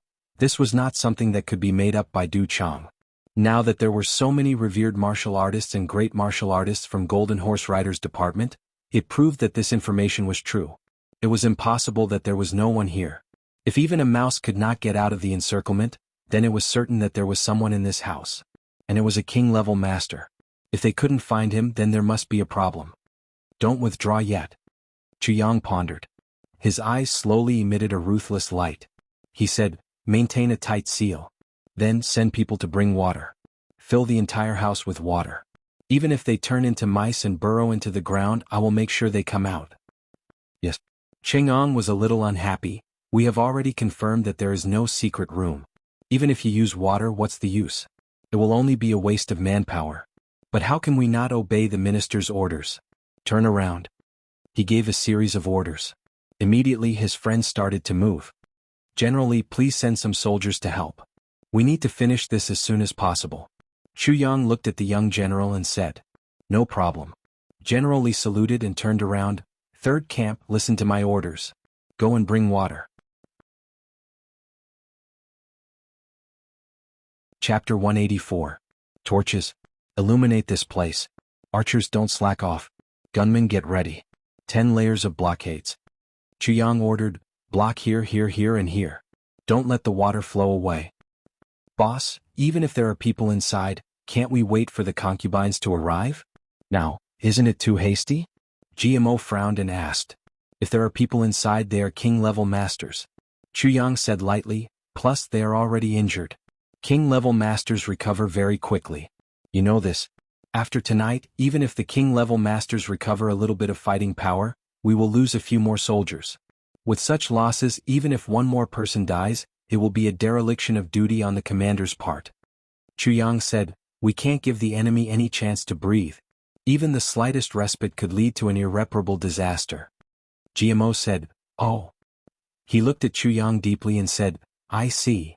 But he thought in his heart, he can think of ordinary soldiers to this extent. How can he be wrong to his own brothers? While he was thinking, someone quickly carried a big bucket of water and poured it on the ground. Then, a lot of people ran over with basins and buckets in their hands. Even though there were many people, there were not enough tools. It seemed that they would need to continue for a while to achieve their goal. At this time, 40 to 50 people quickly piled up soil and built a trench on the road. Then a stream of water flowed over from there. It turned out that there was a well and a donkey over there. So, those who were near kept flowing over here. Those who were far away carried water over. People shouted and horses neighed. It was very lively. Gradually, more and more people started to get their hands on tools. There was even a guy who found a large iron bucket that was used to feed the horses in the army. He used a single-wheeled carriage to bring the bucket over. This thing was even more addictive. It was enough for a family to have 50 buckets of water. Several commanders jumped up and down. They shouted with fierce faces, "Quick! Faster! Faster!" As time went by, the official's mansion gradually became a pool of water. As for the original cellars, they were filled to the brim at the very first moment. There was strength in numbers. Some carried the water, some shook the donkey with all their might, and some did their best to fill in the gaps. Even further away, several people carried the water in relays. The 20 water wells nearby were all taken over by the army in a short time. Water was slowly accumulating in this courtyard. The courtyard that was tens of acres of land was actually covered in water so deep that it didn't even reach their feet. Countless soldiers were quietly watching. Archers, snipers, spear throwers, knife throwers, all of them were ready for battle. The soldiers gripped their weapons tightly, their eyes sparkling. Down below, Kongshang Xian In Wu Fa and the others, a total of 8 people, were anxiously stomping their feet in the secret chamber. When they heard that there was no movement outside, they thought that the army had retreated. Before they could breathe a sigh of relief, they heard people shouting and horses neighing outside. Due to the distance, they couldn't hear what was being said. They could only vaguely hear someone shouting, "Hurry, hurry, hurry!" A bad feeling rose in everyone's heart at the same time. What is the enemy doing? Not long after, the air in the secret chamber slowly became moist. It seemed that the temperature had dropped. Kongshang Xian frowned as if he had thought of something. His face became colder and colder. After a while, the ceiling of the secret chamber was slowly seeping in. Water. Water is seeping in. In Wu Fa's eyes widened when he saw this. Everyone's expression changed. They finally realized that King of Helchu's plan was to drown them. This was extremely bad news for Zhou and the others. Although there was no exit, they were underground. With such a large space, as long as there was water above, sooner or later, it would seep in. Or the whole place would collapse. Even if they didn't drown, they would suffocate to death. Looking at the water droplets dripping down from the ceiling, they slowly formed a line. Slowly the soil began to fall down piece by piece. The 2 king-level leaders were dumbstruck. The current situation could be said to be extremely bad. If they went out, they would be besieged by a large army. Although they did not know how many people there were, from the sounds coming from above, they knew that the number was not small. The 2 were seriously injured and did not have the confidence to break out of the encirclement. However, if they stayed here and did not move, they would silently become corpses. It was difficult to advance and difficult to retreat. A large piece of soil fell from above their heads.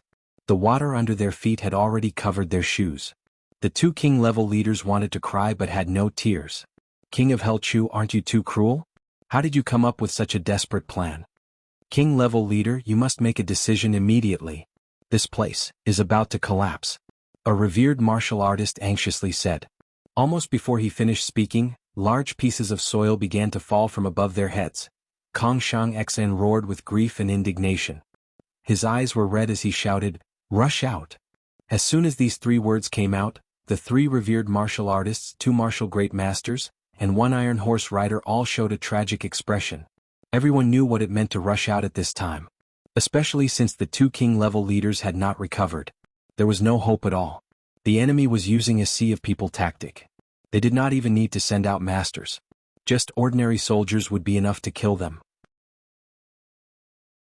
If they went out, they could only die in battle. If they stayed, they could only drown. If they died in battle, they could still get some benefits. If they drowned, that would be too unjust. Brothers, before we rush out, I have a few words to say. Kongshang Xian tried his best to straighten his body. His eyes flashed with a cold light under the water. The others all stood ramrod straight and listened quietly. This time the situation is dangerous. Even I, Kong, do not have the confidence to escape. Therefore this battle may be the last time we brothers will fight together. Kongshang Xian's fierce eyes flashed with an inexplicable warmth at this moment. He looked at his subordinates one by one and said in a low voice, "This time I, Kongshang Xian, have implicated everyone. The cause of all this is because I acted without permission.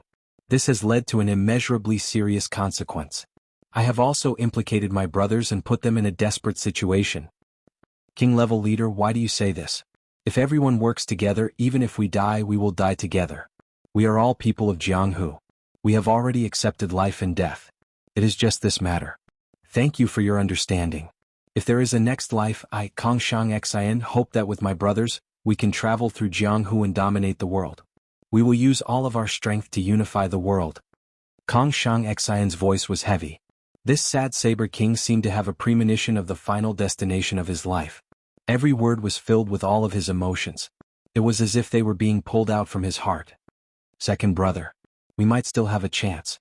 Why do you have to be so pessimistic? Yin Wu Fa felt as if his chest was about to explode.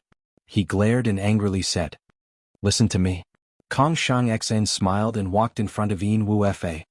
He gently patted his shoulder and said, "Third brother, if we can return to Great Zhao, don't talk about revenge so easily." Finished speaking, he turned his head and bowed deeply toward his subordinates. King-level leader. What are you doing? The only surviving command horse rider fell to his knees. His tears fell like rain. At most, we brothers will die together. King-level leader, there is no need. His voice choked and he could not continue. No. The three of you have a big chance. You are not injured, you can definitely escape. Kongshang Xin seriously said, I only ask you if possible, please save my third brother. Yin Wu Fa angrily yelled, Second brother, if you don't leave, how can I leave? When we became sworn brothers, we said that we would rather die together than live together. Do you want me to be a heartless person? When the time comes, we will all die together. Of course. If we must die, we brothers will die together. Kongshang Xin looked at Yin Wu Fa emotionally. He silently said in his heart, Third brother, you saved my life. Today, even if I die, I will let you leave safely. He did not say anything else. He quietly looked at his remaining brothers. After a long time he said, Remember what I said. As he said these words, his eyes were fixed on the command horse rider. He solemnly said, Old Sa, after so many years, this is my last order. It is also my last request in this life. The command horse rider kneeled on the ground. His whole body trembled. His tears fell like rain as he repeatedly nodded. Kongshang Xin looked at Yin Wu Fa with nostalgia and softly said, Brothers, I really want to ride together with you in Jianghu. These words were almost inaudible. With that, he turned around and strode out. He did not look back. Charge out. Yin Wu Fa angrily roared. He secretly pulled the command horse rider and whispered, Old Sa, if I can't do it, you must pull the second king-level leader out. Please. Then he did not wait for the old Sa to reply. He straightened his body and followed behind Kongshang Xin step by step. The old Sa was stunned. At this critical moment of life and death, the two king-level leaders who were known for their coldness and ruthlessness, used their own actions to express the word brothers. I can sacrifice myself, but my brothers must live. On the ground, muddy water splashed everywhere. Kongshang Xin and Yin Wu Fa, both with their thin bodies, walked in the dark secret room. However, their broad shoulders seemed to be carrying the entire earth for each other. A fierce aura was slowly emitted from the two of them. Slowly, like a tsunami, it surged through the narrow passageway of the secret chamber. Above, mud fell like rain. On the ground, the water had already reached the knees. Chapter 185. Kongshang Xin suddenly stretched out his hands. At the same time, the shadowless blade that had once angered the lower three heavens and caused the lower three heavens to tremble suddenly appeared in his right hand. With a schwa sound, he drew a large circle above his head. The wall that had already become soft suddenly caved in. With a loud rumbling sound, the entire building collapsed along with the collapse. Kongshang Xion's skinny body turned into a beam of light and quickly flew up. He was the first to rush up. At this time, whoever went up first would undoubtedly suffer the fiercest attacks of the enemy. It was the most dangerous. However, this king-level leader who only knew how to use others was willing to use his own flesh and blood to open a path for the first time in his life. For his dying brother. Boom. The entire ground caved in. The entire courtyard was filled with water. Thus, everyone was watching from afar. There were also soldiers who were trying their best to bring water over. All of a sudden, the ground collapsed, revealing a huge space. Everyone was stunned. At this moment, a thin figure, dressed in black and holding a shining saber, rose up from the ground like a demon god. He stood in the waist-deep water and his eyes were sharp. In the darkness of the night, they were like two spears, flashing through the sky like lightning, emitting a dazzling brilliance. His body was full of mud and dirty. Standing in the water, only his upper body was exposed. However, his entire body emitted a fierce aura. He was like a trapped lion that had nowhere else to go, but he still displayed the might of a king.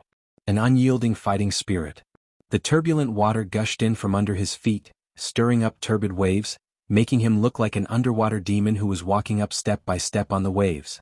After a few more roars, 7 people appeared next to this person. There were only 8 people, but they were facing an army of 10,000. Their faces showed no fear. They actually emitted a biting cold aura. In the distance, Chu Yang's pupils suddenly shrank. They came out. 2 king-level leaders, Wuxia, were here. The information was indeed correct. Qingong roared. He was about to lead people to rush up, but Chu Yang waved his hand and stopped him. May I ask which 2 king-level experts of the Golden Horse Riders Department are on the opposite side? Chu Yang casually asked. Kong Shang-xen stared at Chu Yang from afar. After a long time, he finally smiled and said, "You are King of Hell Chu, right?" Chu Yang's face was covered with a black cloth. He said, "Yes. How could I dare to call myself the King of Hell in the presence of 2 king-level experts? He deserves it." Kong Shang-xen's gaze swept through the air and landed on Chu Yang's face without any emotion. Chu Yang felt as if his face was being pierced by needles. I was able to move unhindered in the 3 heavens. Even when the 4 great clans joined hands, they were still unable to force me into a dead end. But you did it. Respect. King of Hell Chu, you are very scheming. Good move. Kong Shang-xen stared at Chu Yang for a while before he finally let out a long sigh. These few words of praise contained too many complex emotions. After seeing the real King of Hell Chu, Kong Shang-xen finally understood that he had been tricked by this guy. Looking at this guy's aura, he definitely did not surpass the martial master level. Therefore, the 3 jade thrones that appeared before and after the fight with Yin Wu Fa must have been part of King of Hell Chu's crafty scheme to frame us. Just as Diwu Qingro said, he used the people from the other 3 heavens clans to train. He hated himself for being played in the palm of his hand. It was not until he was in a desperate situation that he finally realized. But it was too late. I don't dare. Chu Yang said in a dignified voice, "May I ask if you are Sad Saber King Kong Shang-xen? Who I am is no longer important." Kong Shang-xen chuckled and shook his head. His eyes slowly turned as he looked at the silent army around him. The corners of his mouth curled up into an arrogant smile as he said, "This kind of formation, you really think too highly of me? There are at least 50,000 people around, right? King-level expert, you underestimate yourself too much." Chu Yang said calmly, "Just for this place alone, in order to keep all of you here, I've mobilized more than 15,000 archers." Chu Yang's sharp eyes looked at Kong Shang-xen. "More than a third of all the archers in Ironcloud Citadel are here. There are still more coming from the outside." Kong Shang-xen laughed and said, 15,000 archers. This is enough to decide the outcome of a battle. Even if I die, I will die with honor." Chu Yang casually said, "Right now this area has become an iron bucket. In the direction of King's Citadel, the King's Citadel guards have not moved and are fully focused on defense. The east, west, north and south gates are all under lockdown. Plus, it is too far from here." He looked at Kong Shang-xen with pity. "You are already at the end of your rope. You want to persuade me to surrender?" Kong Shang-xen chuckled. His eyes suddenly became cold. "Then you underestimate me too much. You underestimate Golden Horse Riders Department." "Not at all." Chu Yang respectfully said, "A king-level expert must have dignity. Even though I am not a king-level expert, I do not want to humiliate a strong person." "You should end your own lives."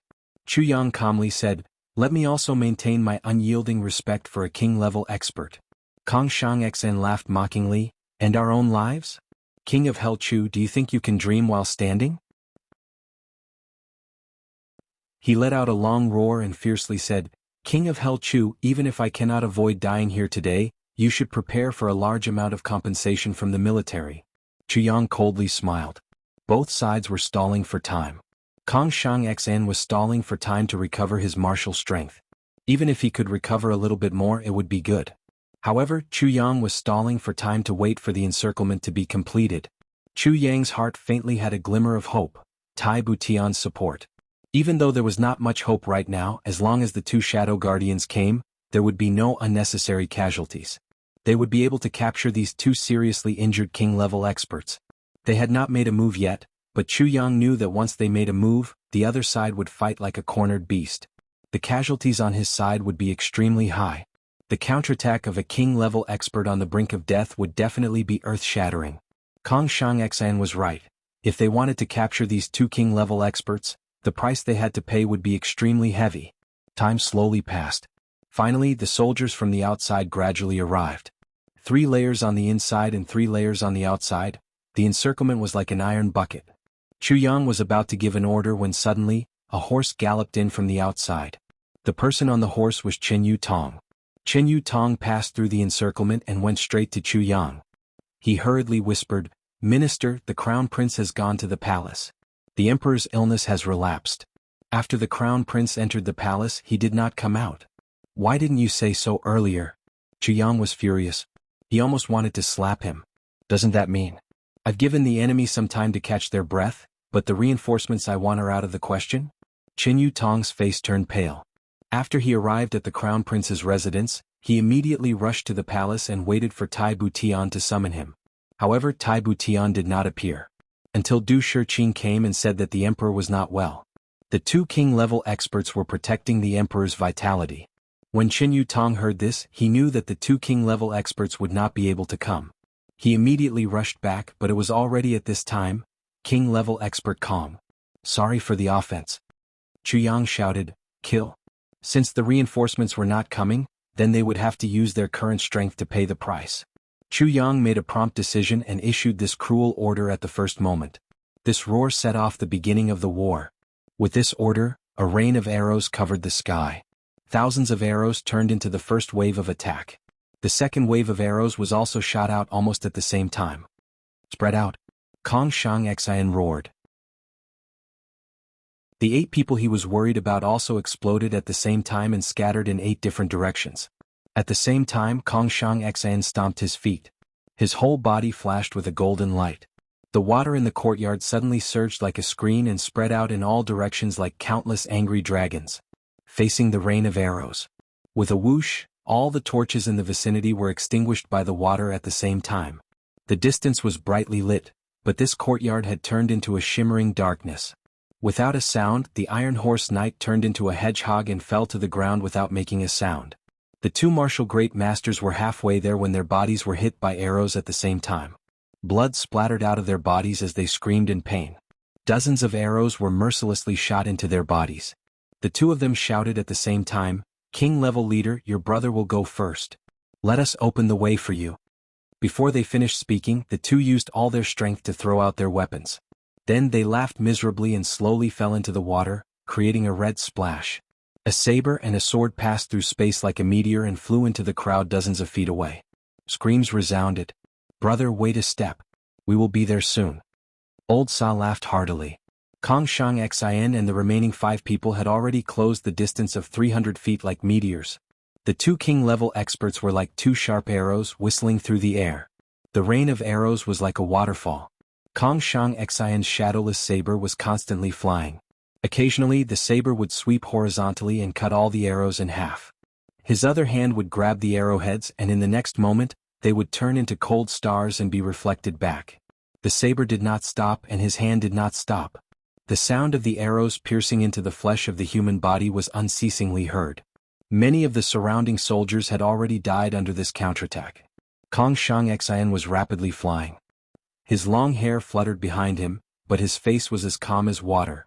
Under the illumination of the lanterns in the distance, although it was dark, his eyes emitted a faint light like that of a hungry wolf. His current state was at its peak. It was as if he was not injured at all. The dense rain of arrows could not hit his body. Occasionally, an arrow would break through the saber net, but it would be knocked to the ground by his protective energy. He was like a hurricane, like a burning torch. He completely disregarded his own body and turned the last bit of heat in his body into a flame that could burn people, rising fiercely. He had already rushed within 200 feet. Chapter 186. The javelins of the 3,000 javelins turned into black rays of light. From different directions, from different angles, they all shot towards the same target, the group of 5. Kong Shang Xian let out a long roar. His body suddenly straightened up. His toes touched the tip of the first wave of javelins. His body soared into the air and met the second wave of javelins. His hand suddenly chopped down. With a loud shout, his body continued to rise. His long saber flashed again and again. His body rose more than 100 feet into the air. Then, like a streak of flowing light, he drew a strange arc. Behind him, there were flashes and rows of phantoms suddenly appeared. But he himself had already swept across the sky, and with a dazzling saber light, he directly crashed into the army formation. The saber flashed fiercely as if a small sun had suddenly appeared. At the front of the army, there was a sudden explosion of blood. The waves of blood surged. Kong Shang Xian cleared a large area in an instant. Then he immediately killed his way out. To help his brothers, Wu Fa held a javelin that he had just intercepted and crazily rushed forward. There were 3 or 4 arrows stuck in his body. Of the remaining 3, Old Sa was the first to charge through the rain of arrows and javelins. A 7th-grade revered martial artist followed closely behind him. Together with Wu Fa, they formed a small triangular formation and rushed out. However, the last 4th-grade revered martial artist was a step too slow. When the rain of arrows was about to reach him, he took a deep breath. However, it was this breath that cut off his life. The spears that followed were like deadly bolts of lightning, nailing him to the ground. Then, the continuous rain of spears and arrows smashed his body into minced meat in an instant. The rain of arrows was still tirelessly falling, and the javelins were still falling endlessly. Wu Fa and the others were trapped less than 50 feet away from the army. Seeing that they were in imminent danger, Kong Shang Xian roared and turned around. He rushed out of the army. Countless bodies were thrown into the air by him. Then the bright saber light broke through the darkness and reached Wu Fa's side. "Follow me." Kong Shang Xian's voice was already hoarse. Without stopping, he immediately turned around and led the 3 of them into the army. The rain of arrows and spears suddenly stopped. The soldiers roared angrily, "Kill!" They came from all directions like a tidal wave. Close combat. Chu Yang immediately ordered, "Minister, it would be better to wait for a moment. These 2 king-level experts are at their peak. So, it would be better to let these soldiers exhaust their strength. Then our experts will go all out, and will secure the victory in one fell swoop."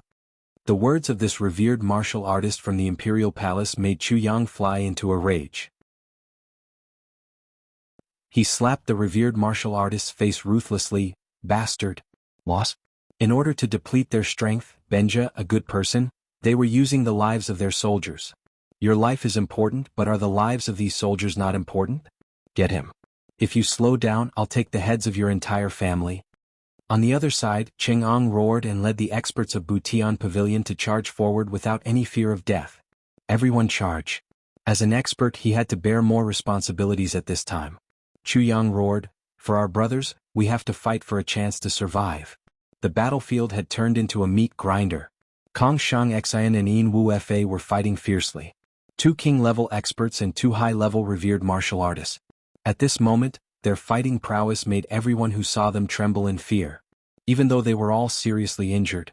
Even though their bodies were full of arrows, it was as if they were possessed by gods and demons. They did not fall down. They were fighting. In this desperate battle, they had already charged 500 feet forward. An endless stream of soldiers was rushing toward them. With a miserable scream, the 8th-grade revered martial artist suddenly screamed in fear. A soldier put down the body of his comrade and suddenly jumped up with red eyes. He completely ignored his own safety and hugged the corpse. Hugging the corpse was the same as hugging a saber. The saber flashed and the soldier's 2 forearms flew off. However, his remaining arms were still wrapped around the 8th-grade revered martial artist's body. He held on tightly and opened his mouth. His white teeth also fiercely bit down. The revered martial artist screamed in pain. Immediately, the soldier was blown into pieces by him. The soldier only managed to hold him back for a short moment. If this was a normal situation, this moment would not be much. But right now he was surrounded by an army. There were dozens of sabers, swords, and spears all around him. Just as he pushed the soldier away, 7 or 8 soldiers jumped up at the same time. Their faces were ferocious, and their sabers slashed down without any regard for their own safety. The spearman in the back also fiercely thrust forward to greet him. The revered martial artist screamed and tried his best to dodge, but a spear still pierced his abdomen. It was not easy for him to get here. He had almost overdrawn all his strength. At this moment he did not have the strength to dodge. His right hand grabbed the spear in his abdomen. He screamed in despair and used his saber to pierce through the spearman. The saber flashed and suddenly chopped down. His right hand flew out of his body. He screamed in pain as his only remaining left hand grabbed the soldier's neck. However, at the same time, 7 or 8 sabers fell down. Blood and flesh splattered everywhere. His hand also brushed past the throats of 4 soldiers. The 4 corpses had not yet fallen down when another 10 or 20 people rushed forward. Wild cries and shrill screams rang out at the same time. One saber cut off his left hand. One saber cut off his right leg. He fell to the ground. A soldier threw away his saber and suddenly grabbed the spear that was still in his abdomen. He fiercely twisted it. With a loud roar, he lifted him into the air. Kill. Countless sabers and swords greeted him at the same time. Suddenly, blood and flesh flew everywhere. There were only 3 people left. Kong Shang Xian angrily looked at King of Helchu in the distance. He was so angry that his teeth were about to break. The enemy did not make a move. As long as King of Helchu made a move with his and Yin Wu Fa's strength, they could use King of Helchu as a distraction to fight and retreat. The army would not be as fearless as they were now. However, King of Helchu did not move. This made them lose their greatest chance of survival. All around Kong Shang Xian were corpses. At a glance, there were several hundred corpses. There were also many bloody alleys in the distance. These were the results of Kong Shang Xian's efforts. After a long battle, coupled with his injuries, Kong Shang Xian gradually felt that his vision was blurring. The strength in his body was also gradually decreasing. This situation made Kong Shang Xian suddenly realize that death was approaching. I can't hold on much longer. Could it be that I am really at the end of my road? Once this thought arose, Kong Shang Xian suddenly felt unreconciled. How can I die like this? How can I die so easily? Suddenly, he crazily chopped out 177 sabers. 40 or 50 people screamed at the same time. Suddenly he shouted, Wu Fa. Yin Wu Fa was already soaked in blood. Hearing this he shouted, Second brother. His situation was not good. If old Sa was not by his side, this king-level leader would have been turned into minced meat. Old Sa. Kong Shang Xian roared again. Old Sa shouted, I'm here. I'm here. I'm here. The 3 people continued to roar. It was as if the fact that they were still alive gave them great strength. In the distance, Chu Yang's expression changed and he said, This is not good. Send out the order. The bugle horn sounded. The people who had just participated in the attack retreated like a tide.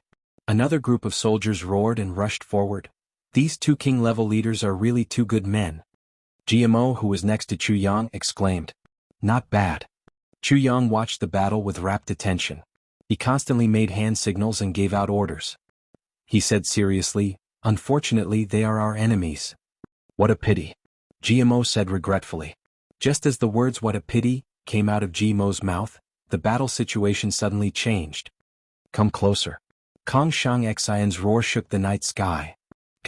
Yin Wu Fa and the old Sa roared at the same time. It was as if they were moving the entire battlefield. The sounds of battle were being controlled by these 2 people, and they were moving closer to Kong Shang Xian's side. Don't let them get close. Chu Yang shouted. He was sensitive enough to feel that once the 3 of them got close to each other, there would be an unexpected change that would occur. Ching'ong roared. In the middle of the battle, he led his subordinates to intercept them without any regard for their lives. The people on the other side were rolling. Kong Shang Xian was like a mad tiger killing his way over. Wherever he went, countless pillars of blood spurted out. His path forward was dyed red with blood. The stirred blood light seemed to be emitting blood-colored fireworks for the sorrowful throne at any time and place. The entire battlefield seemed to have fallen into a nightmare. Everything seemed to have become unreal. Before the encirclement, everyone thought that Chu Yang was making a big fuss over nothing. In order to deal with a few people, he had mobilized an army of 100,000. But now, everyone was awed by the battle prowess of these few people. Are they still human? Under the encirclement of an army of 100,000 and the threat of 15,000 archers, they were still able to fight to this extent. The number of casualties had already reached a shocking level.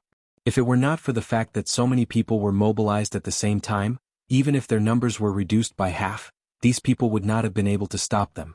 All the brave warriors in the army, as long as they went up, were dealt with in a breath's time.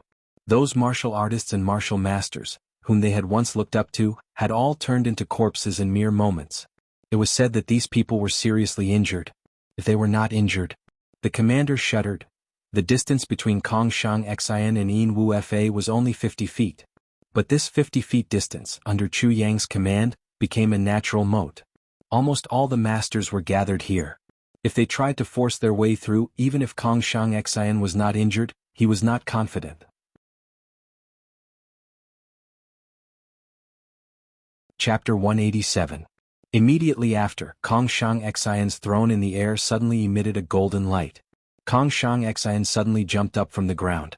His body suddenly spun, and his saber became one with his body, turning into a bright ball of light. Then he shot into the sky. Whoa! A strange sound was heard. The bright saber flashed with a dreamlike brilliance in the sky and headed straight for the crowd. Chu Yang panicked and roared, "Scatter! This is the life saber technique." The life saber technique was a king using his own life to fight. This was not the same as being one with the saber, but the power was the same. With the saber as one, there was still a chance to recover. However, with the life saber technique, one's life force would be burned away, and there would be no chance to recover. Because of this, the life saber technique was also known as the countdown to life.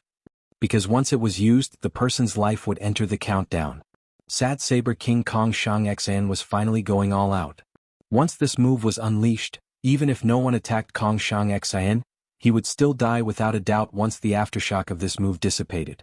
Chu Yang had been waiting for this moment for a long time. How could he be willing to let his subordinates die for the sake of a doomed Sad Saber sovereign? Qing'ang heard this and roared, "Scatter!" He quickly rolled away, but his back was still hit by the saber. A large piece of flesh flew out. Hall Master Cheng was in so much pain that his whole body trembled violently. Under Kongshang Xian's desperate efforts, Yin Wu Fa and the three old men finally met up. Second brother. Yin Wu Fa crazily screamed as tears streamed down his face. Yin Wu Fa. Kongshang Xian screamed to the sky. His long hair flew up, "Don't let me die with regrets." Second brother. Yin Wu Fa screamed. His whole body suddenly trembled violently. "Let's go." Kongshang Xian roared. Suddenly, his whole body emitted a golden light. He grabbed Yin Wu Fa and shouted, "Old Sa, are you willing to accompany me on this road to the netherworld?" Old Sa laughed aloud and roared, "I was just about to accompany my wife to see this so-called nether spring. Good. Today I, Kongshang Xian, have wronged you. On the Yellow Springs Road, let me apologize to you." Kongshang Xian roared and suddenly took a deep breath. The golden light on his body became extremely dazzling at this moment. Then he suddenly leaped up. However, he only leaped 10 feet before he stomped his feet down. Old Sa roared. His body flashed and he appeared under Kongshang Xian's feet. His two palms condensed all of his strength and he suddenly pushed upward. Boom. Kongshang Xian's feet suddenly landed on the old Sa's palms. With a strong recoil, a king-level master and a middle-level revered martial artist worked together to push him forward. Kongshang Xian's hand that was holding Yin Wu Fa suddenly turned into a rainbow that shocked the sky. It flew up 300 feet in the air, and then slanted for several hundred feet, flying towards Chu Yang's position. Behind him, sonic booms resounded in the air. A wisp of white smoke suddenly spread out. "Protect the minister!" Qing'ang screamed and jumped up from the ground. He didn't care about the blood and flesh on his back. He screamed and rushed towards Chu Yang with all his might. Whoosh! Kongshang Xian's body had already reached the highest point. If he flew any further, he could only fall. At this moment, Kongshang Xian warmly looked at Yin Wu Fa in his hand.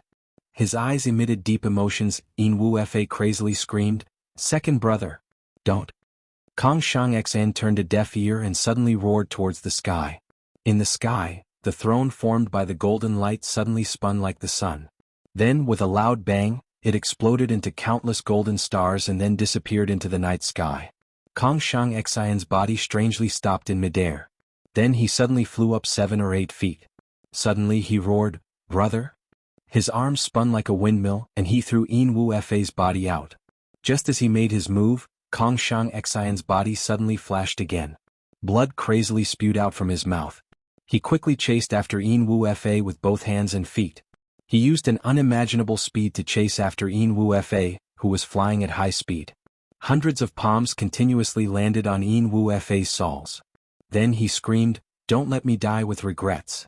Suddenly he spun around and ruthlessly kicked Yin Wu Fa's soles. Whoosh! Behind Yin Wu Fa, there was a series of sonic booms as he flew away at high speed. He was like a meteor flashing in the night sky.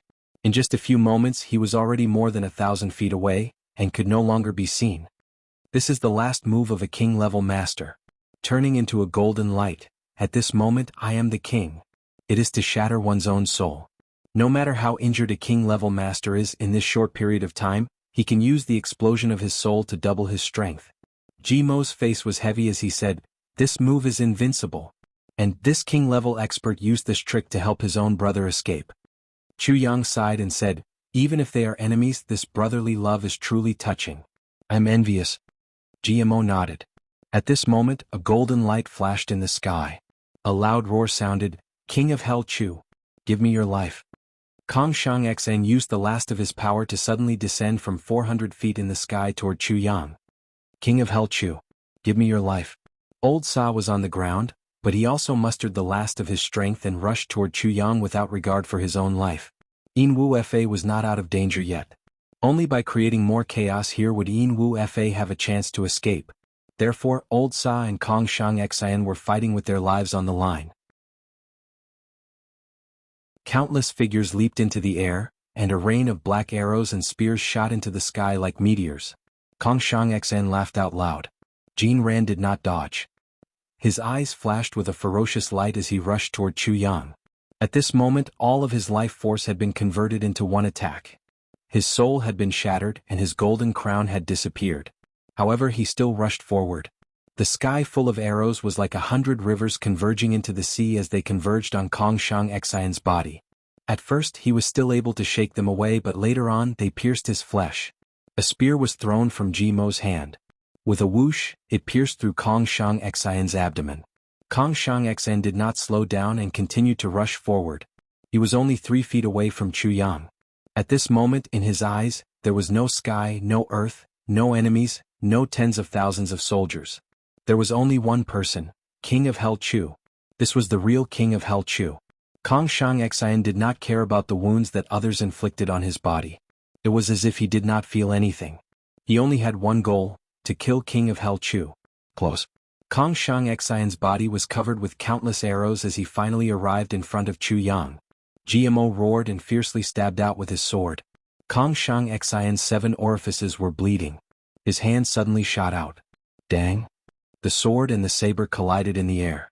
GMO roared and spat out blood as he retreated. The shadowless saber and the long sword, these 2 divine weapons, exploded in the air at the same time. Kong Shang Xin's momentum did not decrease as he went straight for Chu Yang. Chu Yang's eyes were as cold as ice. He was waiting for the right moment. He could not dodge. If he dodged, he would lose the geographical advantage. Under the momentum, even if Kong Shang Xin was on the verge of death, he could still kill him. He could only face it head-on. Kong Shang Xn was already an arrow at the end of its flight. As long as he could block it, he would be finished. But at this moment, GMO suddenly roared and rushed forward again. His body moved horizontally and blocked in front of Chu Yang. His 2 palms crossed as he attacked. He knew that Chu Yang was only a martial artist. Even if Kong Shang Xin was weakened to this extent, Chu Yang still could not block him. At this moment, he did not know why he was so excited and rushed forward. Kong Shang Xin fiercely rushed forward. Their palms met. Bang! Kacha! Jimo's wrists were broken. Immediately after, Kong Shang Xin's other hand pierced towards Jimo's chest like lightning. Damn it! Kong Shang Xin's eyes were full of anger. He was about to succeed, but a young martial great master appeared out of nowhere. At this moment, Kong Shang Xin's hatred for GMO surpassed everything else. GMO roared and fiercely kicked out. His heart was cold. He was unable to dodge Kong Shang Xin's palm. If Kong Shang Xin's palm hit, GMO would die without a doubt. A shadow flashed. Chu Yang's indifferent black-robed figure appeared in front of GMO. Bang! Kong Shang Xin's palm, which was supposed to hit GMO's chest, mercilessly hit Chu Yang's chest. At the same time, Chu Yang's left palm hit Kong Shang Xin's chest. His right palm condensed Calamity Sword and suddenly pierced into Kong Shang Xin's heart. Suddenly it twisted. Kacha! Kacha! Kong Shang Xian and Chu Yang, who were at the end of their rope, had their ribs broken. Both of them simultaneously spat out blood and powerlessly flew backwards. "Boss!" GMO screamed. His eyes immediately turned red. Then he threw himself backwards and used his body as a cushion to catch Chu Yang. Chu Yang spat out a mouthful of blood. He endured the pain in his chest and lightly said, "You were willing to sacrifice your life for me. How can I let you die?" GMO was stunned. Chu Yang's words were vague, but he understood the meaning behind them. "You treat me as a brother. If you were willing to sacrifice your life for me, I would also be willing to die for you." Kong Shang Xian's body flipped backwards. Blood splattered on the ground and he suddenly stopped moving. He stood there proudly. His eyes were like sharp swords as he looked in Chu Yang's direction. Chu Yang struggled. He held onto Ji Mo's shoulder and stood up. His eyes met Kong Shang Xian's from afar. Kong Shang Xian's eyes revealed a trace of disappointment. Then he stood there as if he was using all of his strength to slowly move his eyes away and look at the night sky. That was the direction Yin Wu Fa had left in. Kong Shang Xian's eyes were full of longing. He gently let out a breath. His entire body suddenly became still and motionless. "Don't touch him!" Chu Yang shouted at a few soldiers who were about to rush forward. He sighed and said, "He is already dead." Yes, this generation's king-level master, who once dominated the lower three heavens, was no longer breathing, although his eyes were still wide open and his body was still standing.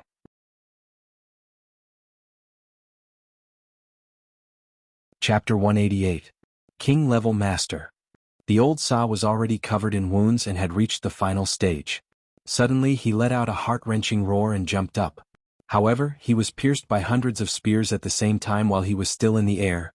The battlefield suddenly fell into silence. Looking at the entire area that was in a mess, looking at all the buildings that had collapsed in this battle, everyone felt as if they had just woken up from a dream. Only the fresh blood on the ground was still flowing quietly, even making a slight splashing sound. "It's finally over." Chu Yang stood up tiredly and muttered, "The price of encircling two king-level masters is actually so heavy." His body swayed and he almost fell to the ground. Kong Shang Xian's last attack, even though he was like a lamp without oil, was still enough to almost kill Chu Yang. If that palm had landed on Ji Mo's body, it would have hit his chest. Chu Yang suddenly stepped forward, and that palm landed on Chu Yang's right chest. His internal organs were shaken and several of his ribs were broken. Fortunately, Kong Shang Xian's last bit of strength was only at this point. Otherwise, if the Tribulation Sword Spirit did not take the initiative to attack, Chu Yang would not have been able to save his life. "Count the casualties. Do your best to chase after the other king-level master who escaped." Chu Yang gave this order. He felt something sweet in his throat and spat out another mouthful of blood. He was on the verge of collapsing. Right now Chu Yang was very confused. What was Tai Butian doing? Why didn't he come for such a big event? Also, the two shadow protectors were nowhere to be seen? If one of them came, this battle would not have been so tragic. Finally the battle came to an end. Iron Cloud Citadel also fell into a state of relative peace. The pursuit of the remaining members of Golden Horse Riders Department did not relax. The search inside Iron Cloud Citadel was still ongoing. All of Iron Cloud Citadel's areas leading to Great Zhao were also being searched. However, Chu Yang knew that this would not be of much use. The chances of finding and capturing the king-level leader who had already escaped was simply too small. Right now, Chu Yang was lying on a soft bed, trying his best to heal. Ji Mo's injuries were much lighter than Chu Yang's. After staying here for a while, GMO felt uncomfortable. So, Chu Yang had no choice but to send him back to the Heavenly Armament Pavilion. GMO didn't say anything when he left. It seemed that tonight's outing with Chu Yang was just an ordinary trip. As for getting injured, it was just a common occurrence for a man of Jianghu. However, his eyes were obviously more dignified and thoughtful. The way he looked at Chu Yang was also more respectful than before. He was no longer so frivolous. These descendants of aristocratic families were all extremely shrewd. It can't be said that I'll be loyal to Chu Yang for saving my life this time. Even if I die, I won't leave him. This is impossible. Moreover, the reason why Chu Yang had gotten injured for him was because GMO had attacked him first. However, Chu Yang had firmly planted a seed of the word, brother, in his heart this time. What is a brother? Kong Shang Xian and Yin Wu Fa, who were bathed in blood and fighting in desperate situations, were able to help each other and shed their last drop of blood for their brother. They were the perfect embodiment of the word, brother. Kong Shang Xn was a notorious bandit, and Yin Wu Fa was a notorious assassin. There was one more thing: they were both enemies. Plus, they had caused great harm to their own troops. However, their bad reputation and hostile status could not cover up the brotherly love between the two of them. Even though they hated the two of them to the bone, there was no man in the world who did not envy their brotherly love. This is what a brother is. GMO was deep in thought. When he returned, the sky was already bright. Chu Yang was quietly lying down in Butian Pavilion. His mind was replaying Kong Shang Xian's last move over and over again. That brilliant saber light, the golden crown that exploded in the air. Finally, the gaze that he used to look in the direction that his brother escaped was so meaningful and sincere. Thinking about it, Chu Yang sighed. Such a brother is worthy of being called a brother. For Yin Wu Fa to have such a brother in this life, regardless of life or death, he would have no regrets. 3 of Chu Yang's ribs were broken. Every time he sighed, he felt a piercing pain. However, this pain made him remember Kong Shang Xian's expression even more clearly, so he sighed again. In the end, Kong Shang Xian died at Chu Yang's hands. The tip of the calamity sword pierced his heart and killed him at that moment. Regarding killing Kong Shang Xian, Chu Yang did not regret it. Witnessing the love between his enemies, Chu Yang felt very moved. But, an enemy is an enemy. Minister Chu could not help but sigh again. Chu Yang's sighs made Wu Qianqian, who was taking care of him, feel very distressed. She could not help but softly advise him, "You are already seriously injured. Why are you sighing like this? Take care of your injuries. No matter how big the matter is, wait until you are better." Hearing her words, Chu Yang sighed again and asked, "Recently, is there any news from the sect?" "No." Wu Qianqian's expression was a little sad. She lowered her head and said, "Father has not sent any news for a long time." Chu Yang sighed softly. His eyes were a little perplexed as he looked outside the window. He softly said, "Every time I am injured, I miss Shiji." Wu Qianqian's hands trembled. She was startled for a while. She looked at Chu Yang's eyes and suddenly became very gentle. She softly said, "Me too. Every time I am injured or sick, I want to stay in my mother's arms and act like a spoiled child. This is human nature." Wu Qianqian suddenly felt that at this moment, Chu Yang was really like a little martial brother of his age. When injured, he would always be weak and emotional. Right now, she could clearly feel that Chu Yang was very lonely. He was like a child who was hurt but could not find his family. He needed her to take care of him and protect him. However, she didn't know that the injuries Chu Yang was talking about were from his previous life. In his previous life, Chu Yang was alone. Every time he got injured, he would curl up in a corner and recuperate by himself. He would always remember how Meng Chaoran had taken care of him when he was young. Every time he thought about it, his heart would always be filled with endless bitterness and sadness. Chu Yang chuckled and said, "But I will not act like a spoiled child." Wu Qianqian coquettishly rolled her eyes at him and said, "You are a man. If you act like a spoiled child, you will become a joke." As she said this, she picked up the medicine that was a little cold. She used a spoon to scoop it up and tasted it. She leisurely sat by the bed and gently said, "Come, take the medicine. Be good and open your mouth." Wu Qianqian's voice sounded like she was coaxing a child. Chu Yang did not know whether to laugh or cry. "Senior Du will come in a while. It seems that the palace is very busy," Wu Qianqian said. "Why bother Senior Du with such a small injury?" Chu Yang's eyes faintly flashed. At this moment, "Minister, His Highness is here." Chen Yutong came in to report. Before he finished speaking, Tai Butian had already walked in. His face was still calm and indifferent, but the depths of his eyes were filled with fatigue and bloodshot. "Minister Chu, I am sorry. I am late." Tai Butian stood in front of Chu Yang's bed. The first thing he said was an apology. This was beyond Wu Qianqian's expectations. The first thing the heir to the throne of a country said was an apology. "There is nothing to be sorry about." Chu Yang said casually, "Does His Highness know how many people died in this battle?" "I'm sorry. I was really anxious. Last night, the palace suddenly came to report that Father's condition had suddenly worsened. Senior Du said that it might have happened in one night. I left in a hurry. The 2 uncles also did their best to stabilize Father's vitality. It was not until this morning that I found out that such a big thing had happened in the city. And Minister Chu had already completed a major operation." Tai Butian's tone had a touch of guilt. He also understood that if he could have cooperated with Chu Yang at the first moment, then the losses in the battle would have been reduced by at least half or even more. But in his worry and confusion, Although Tai Butian knew that Chu Yang would have a major operation tonight, he still went to the palace first. Sigh. Chu Yang sighed. Tai Butian's attitude of admitting his mistake was very sincere. Chu Yang could not say anything. Besides, this matter could not be said to be Tai Butian's fault. His biological father was seriously ill. He could not possibly ignore it, right? Moreover, Tai Butian went to the palace before Chu Yang arranged the operation. This was even more difficult to blame.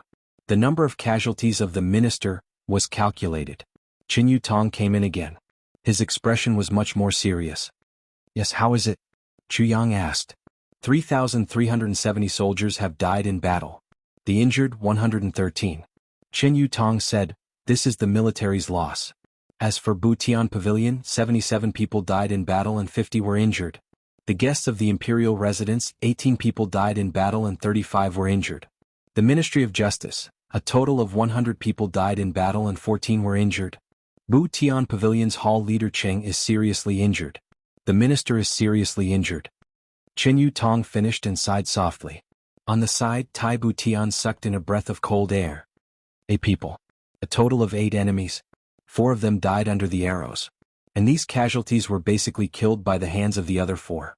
And among the other 4, 3 of them were even more ferocious. Each of their subordinates took more than 1,000 lives from us. Chu Yang lightly said, this is the power of experts. Tai Butian's face suddenly turned red.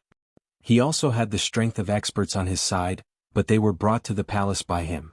If the 2 shadows participated in the battle, then these casualties could definitely be rewritten. Or even not at all. But they did not. Chu Yang did not say anything, but Tai Butian understood the meaning of Chu Yang's words. Your father is a father. Then, how many fathers do these 4,000 people have? How many are fathers?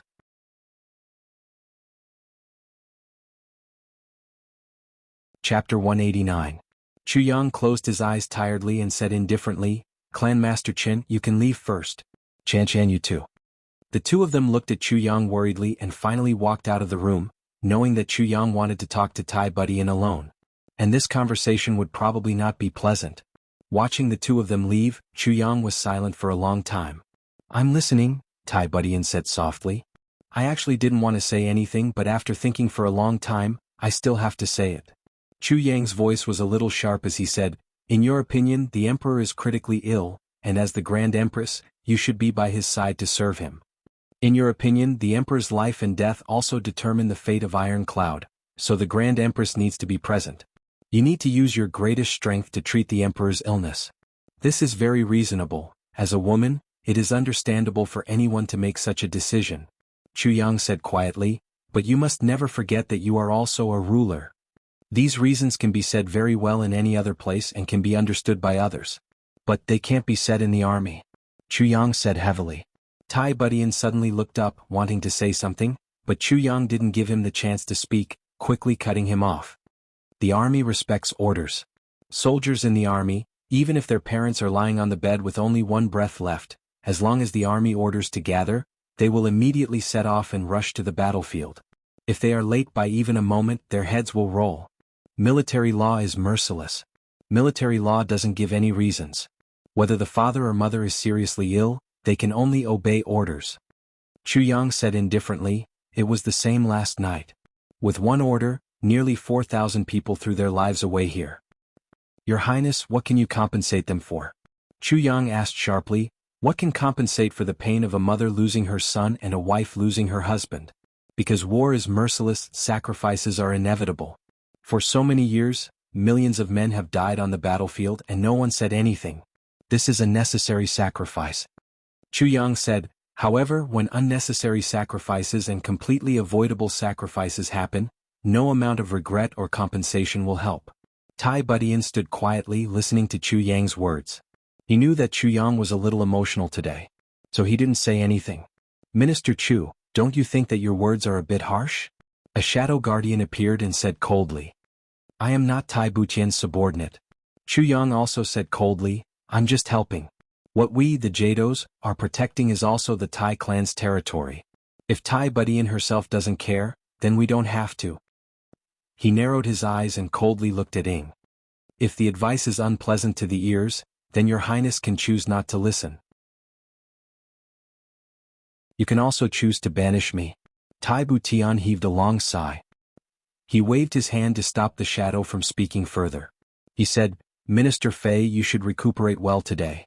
I am at fault for what happened today. In the future, I will come and beg for forgiveness from the minister. Then he stood up and said, Minister Chu, take a good rest. When he reached the door, Chu Yang said coldly, the corpses of the soldiers who died in battle have yet to turn cold. The remnants of the Golden Horse Riders Department had yet to be executed. Your Highness, don't disappoint the soldiers. Tai Butian's body paused at the door. He wanted to say something, but in the end he didn't. He sighed and walked out. Chu Yang lay down heavily on the bed. He narrowed his eyes and thought about something. Chu Yang was a little impulsive today. He also wanted to control it, but the moment he saw Tai Butian, he suddenly decided not to control it. Tai Butian was a king. But this kind of mistake was not something a king could make. Of course, he had a legitimate reason, but a legitimate reason did not necessarily mean that it was acceptable. If in the future, when the situation got worse and worse, Tai Butian still persisted in this filial piety that was praised by the whole world, it could lead to an unprecedented chaos in Iron Cloud. A catastrophe. Because Tai Shi-Cheng did not have much longer to live. Whether Tai Butian was willing or not, he had to learn to accept from now on. Using such an extreme method to force a filial son to become a qualified king was cold-blooded. But Chu Yang had no other choice. Because if Tai Butian could not change this mindset, then Chu Yang would not see any hope of victory in this ancient war with Di Wuqing. Send someone to the palace. As long as Senior Du has time, ask him to come here immediately. Chu Yang ordered coldly. In addition, Chen Qian, go to Heavenly Armament Pavilion immediately and ask Gu Du Xing and Dong Wushang to come here. Chu Yang wanted to give a strong dose of medicine. And now he felt that this was the best opportunity. An hour later, Gu Du Xing and Dong Wushang appeared in front of Chu Yang. How are your injuries? Gu Du Xing asked with concern. I won't die yet. Chu Yang smiled. Then his expression became serious and he said, Du Xing Wushang, there is one thing that I wanted to do after a while. But now it seems that it must be done immediately. You two can help me with this. What is it? Just say it. Gu Du Xing and Dong Wushang were very straightforward. They were so bored that their bones ached. When GMO returned with his injuries, he bragged a lot. When everyone heard that he went with Chu Yang to do such a big thing, they were very envious. They wished that they could go out and fight as well. I need you two to help me kill a few people. Chu Yang's eyes flashed coldly as he slowly said. Perhaps now was the best opportunity to do so. Chu Yang had always been suspicious. Why did Iron Cloud Emperor Tai Shi-Cheng's condition drag on? Why did it not get worse earlier or later? Why did it suddenly get worse at this critical moment? Why did it get worse to the point where two king-level masters needed to use all their strength to keep him alive? This was too much of a coincidence. If someone said that Du Shi-Cheng had nothing to do with this, Chu Yang would not believe it even if he was beaten to death. And doing these things required time. In a hurry, Du Shi-Cheng could not have done it so accurately. According to his calculations, it should have been some time after Kong Shang Xian was injured. Then Heimo retreated from Iron Cloud Citadel, and he began to search the entire citadel. It was during this time that Iron Cloud Citadel's Golden Horse Riders Department realized that there was a big crisis. In order to divert Iron Cloud's attention, he used Tai Shi-Cheng. At the very least, with Tai Shi-Cheng in this situation, Tai Butian and his two king-level masters could be completely restrained. For the already injured Kong Shang Xian and Yin Wu Fa, this was undoubtedly the loss of their two biggest muscles. It was because of this that Chu Yang was very dissatisfied with Tai Butian staying in the palace for so long. With Tai Butian's intelligence, he should not have fallen into the enemy's trap, but he did not even think about it and went to the palace. This made Chu Yang realize Tai Butian's biggest weakness. Even though Tai Butian was wise, decisive, and ruthless, there was one thing that made people uncomfortable. He was very emotional. This kind of thing might be cute on a woman, but on a man, especially one who was the future emperor of a country, it was very uncomfortable to find this kind of thing on him. If he wanted to influence Du Shi-Cheng, how? Du Shi-Cheng himself would not do this kind of thing, and he would not contact Di Wuqing-Ro's people. Chu Yang was very sure of this. Du Shi-Cheng's hatred for Di Wuqing-Ro was definitely not fake. Then was it the people around him? The person I want you to kill is... Chu Yang said seriously, do not expose yourself. Don't worry. This is too simple. Dong Wushang laughed and looked forward to it. Gu Du Xing gently nodded. His eyes suddenly revealed a sharp murderous intent.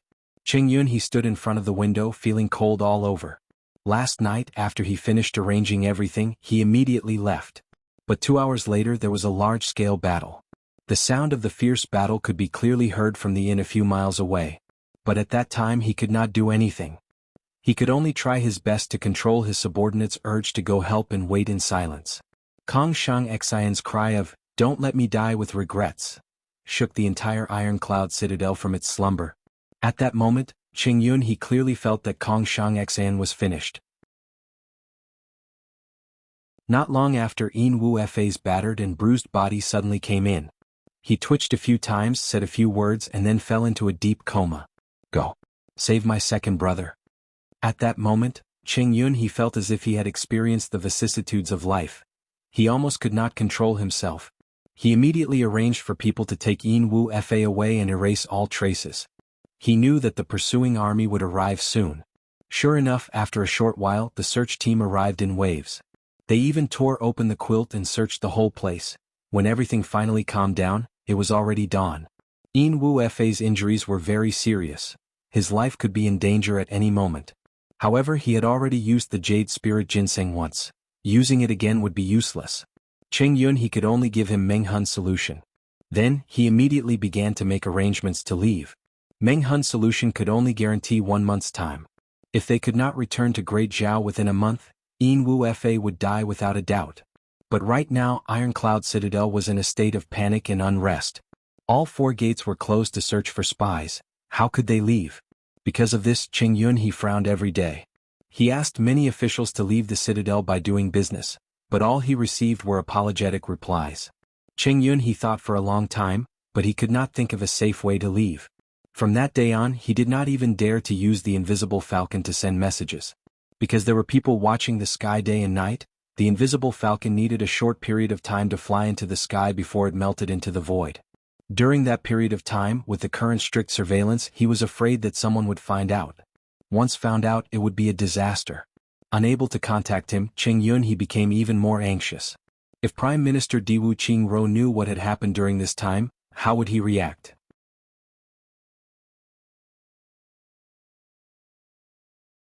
Chapter 190. Of the 30 experts from Golden Horse Riders Department who came this time, 20 had already died. 3 command horse riders were all dead. Of the 2 king-level leaders, 1 died in battle. If the other one was not sent out, he was also in trouble. This was the biggest loss Golden Horse Riders Department had suffered in the past 10 years. It was the first time that a king-level expert had died outside the sect. Cheng Yun he could only imagine how crazy Golden Horse Riders Department would be when they heard this news. Thinking about his own situation, Cheng Yun he felt powerless to ask the heavens. He came to Ironclad Citadel with a heavy responsibility on his shoulders. But when he came here he did not do anything and immediately fell into this awkward situation. From the first day he came here, Kong Shang Xian acted without permission and dragged him into a quagmire. Now he was stuck in this quagmire and could not pull himself out. He frowned as he paced around and muttered, "Do I really have to take the risk?" In the afternoon, Du Shiqing arrived late. Right now, Ironclad Citadel was in a state of chaos. When Du Shiqing came, naturally all the bodyguards had to follow him. When Fire Saber Great Master Gao Weicheng and the 4 knights arrived at the door of Butian Pavilion, they were stopped. They were politely led to the main hall for tea. Regarding this, Gao Weicheng was indignant and said, "We have known Minister Chu for a long time. Why is it that after using us to climb to a high position in Ironclad, you suddenly turn against us? What a despicable person." Gao Weicheng's words caused all of the Butian Pavilion members to angrily stare at him, especially those who had bandages on their shoulders. Their eyes were spitting fire, and they wanted to go up and chop this skinny old man with a mouth full of shit into meat paste. "Sir, I don't care who you are. If you say one more bad word about Minister Chu, I cannot guarantee that you will walk out of here alive," Chen Yu Tong said with a serious face. Gao Weicheng snorted. His face was full of disdain, but he did not say anything else. At this moment, Chu Yang and Du Shiqing were sitting across from each other in the room. "Senior Du, I want to know what kind of weakness Diwu Qingro has on you?" After a while, Chu Yang looked at Du Shiqing fixing his broken bones and slowly asked, "Blackmail?" Du Shiqing's hand trembled. "Yes, I am very curious. With Senior Du's character, how could you be threatened by Diwu Qingro?" Chu Yang said casually, Especially last night, the monarch's illness was so coincidental. This made me feel even more uncomfortable. Ah. Du Shiqing looked up at the sky and sighed. After a long silence, he finally said, "My parents, wife and son are all in Golden Horse Rider's department. My parents are almost 80 years old. The most hateful thing is that my son, who is 23 years old this year, was brainwashed and joined Golden Horse Rider's department as a Silver Horse Rider. And my daughter-in-law is actually a Silver Horse Rider of the Golden Horse Rider's department. Once I make a move, my family will be annihilated." Du Shiqing sighed helplessly and said with a wry smile, "What can I do? Who would truly live for the sake of the world? After all, they are in the minority. Most people live for their parents. Others may not care, but I, Du Shiqing, cannot." Chuyang was silent. He also sighed. Du Shiqing's matter was definitely a dead end. If it was just his family being held hostage, then this matter would be easy to solve. He could send a few experts and secretly bring them out. Although this matter would be difficult, it was not impossible. But the problem was that his son and daughter-in-law were loyal to Golden Horse Rider's department. This was the root of his stubbornness. Even if they were brought out, they would only be bringing out 2 spies. If Senior Du Shiqing did not betray but went missing, what would happen? Chuyang probed. If that was the case, then perhaps they would be safe. Du Shiqing smiled bitterly, but how would they go missing? How could it be so easy to fool Di Wuqingro? It is not that there is no way. Chuyang gently tapped the edge of the bed with his finger and said casually, "Fire Saber Great Master Gao Weiqing, what is his role in Golden Horse Rider's department?" Chuyang's words were very certain. Du Shiqing smiled bitterly and said, "Sure enough, I can't fool you. Gao Weiqing is a dark horse rider. But this person likes to be alone. Although his martial arts are not outstanding, his ability to control firepower is not to be underestimated. Plus, Gao Weiqing seems to have come from a mysterious place. There is a huge force behind him. I only know this much." "Not necessarily. Mysterious place?" Chuyang sneered and said, "Even if Gao Weiqing really came from that place, his identity is only a lowly person. How could someone from that place be so weak? Plus, once he came from that place, there would be many people working together. How could it be just him alone?" "You know that place?" Du Shiqing asked. "Yes." Chuyang pondered and nodded. He asked, "Did Gao Weiqing inform you of Golden Horse Rider's department's operation?" The other 4 guards. "I am not sure." Du Shiqing smiled bitterly and said, "I know what you want to do, but this matter needs to be handled carefully. What if the force behind Gao Weiqing is not something you can deal with right now? If we have to be careful in everything, then the best way is to do nothing." Chuyang said softly, "Since we have already done it, even if the sky falls down, we have to go back up. It is not a big deal." Chuyang said. Du Shiqing sighed deeply. Du Shiqing went back. On the way back, he sat in the carriage with a worried frown. Thinking about Chuyang's words, he became even more worried. He was not worried for himself, but for Chuyang. If it worked, then there would be nothing to worry about. But the problem was, would his plan succeed? Would it implicate himself? Especially when Chuyang said something that made Du Shiqing's hair stand on end. "Senior Du, with the monarch's condition, if you don't do anything, how many days can he last?" "This? I'm not sure. If I let him go, I am afraid he will only have 10 days. 10 days? At that time, Chuyang said thoughtfully, "Should be enough, right? What does Chuyang want to do?" "Senior Du, this Chuyang really thinks too highly of himself. This is simply intolerable." Gao Weiqing said angrily as he drove the carriage. At that time, when he was in such dire straits, he came to find Senior Du on the surface. He said it was to repay a favor, but in reality he was using Senior Du's reputation to come to Iron Cloud to find a chance to rise up. At that time he said righteously that he would never enter the bureaucracy. Now that I think about it, it is simply disgusting. Gao Weiqing's saliva flew everywhere. "Don't say any more." Du Shiqing closed his eyes slightly and said lightly, This bastard, sooner or later he will." What sooner or later, Gao Weiqing did not say. He drove the carriage without saying anything else. The imperial city was already close at hand. The road to the sky was wide and flat. There were patrolling soldiers all around. Logically speaking, this was the safest place. "Mr. Du, please come with me to see a patient." "Thank you." A faint voice said faintly. His voice was clear and elegant and very courteous. "Who is it?" Gao Weiqing stretched his neck and asked. In the past few days, as long as he occasionally came out, there were too many people who stopped Du Shiqing to see a patient. Over time, Gao Weiqing had already gotten used to it. "It is me," the faint voice said lightly. "Senior Du has not spoken yet. What are you, a coachman, shouting for?" Gao Weiqing was furious and said, "When you ask someone to see a patient, you must be polite. What kind of attitude is this?" As he said this, he stood up from the carriage and looked around. His face was full of anger. The voice replied, "Courteous? I have not learned it yet. But for disobedient people, I have already learned how to kill." Before he finished speaking, a jet black saber light appeared in broad daylight and turned into a lightning bolt that struck Gao Weiqing. After the saber light flashed, a faint shadow suddenly appeared.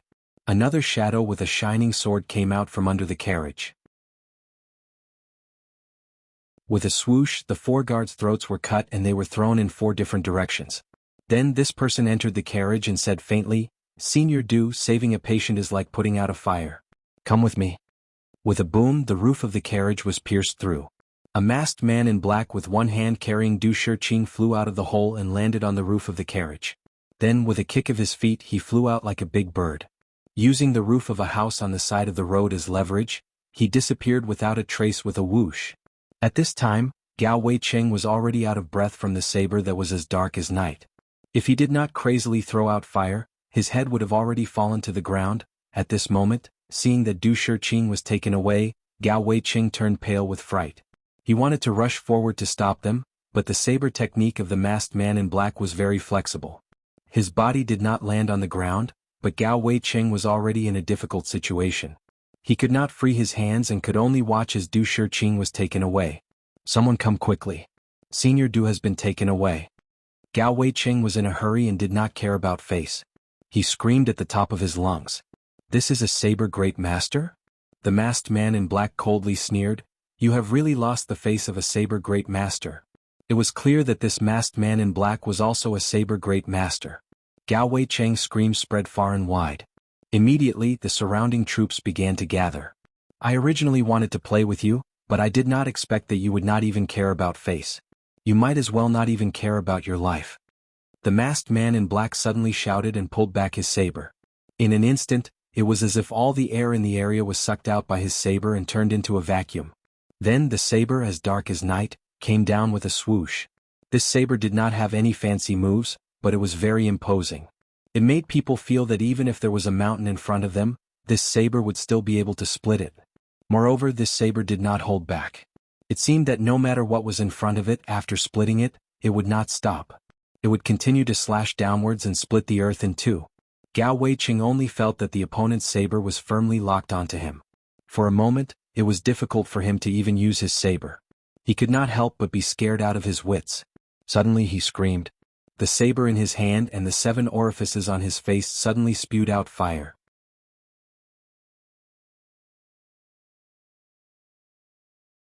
Chapter 191. So this is the fire saber great master. The man in black snorted coldly. His saber's aura changed 4 times. With a schwa sound, the oncoming fire was split in half by this saber. Then his saber slashed the ground with a schwa sound. Using the rebound from the saber, the man in black somersaulted into the air.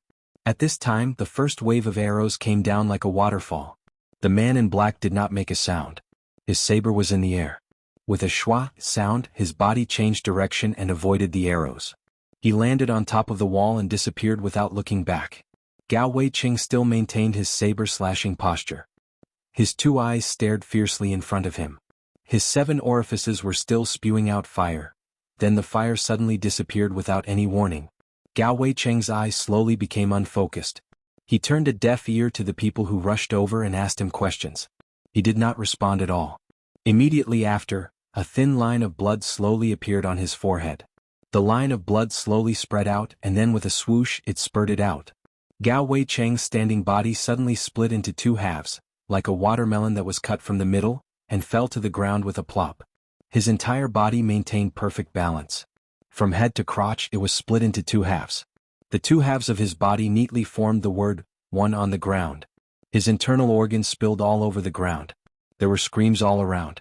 Many soldiers were so scared that their weapons fell to the ground. Then one by one they turned around and vomited.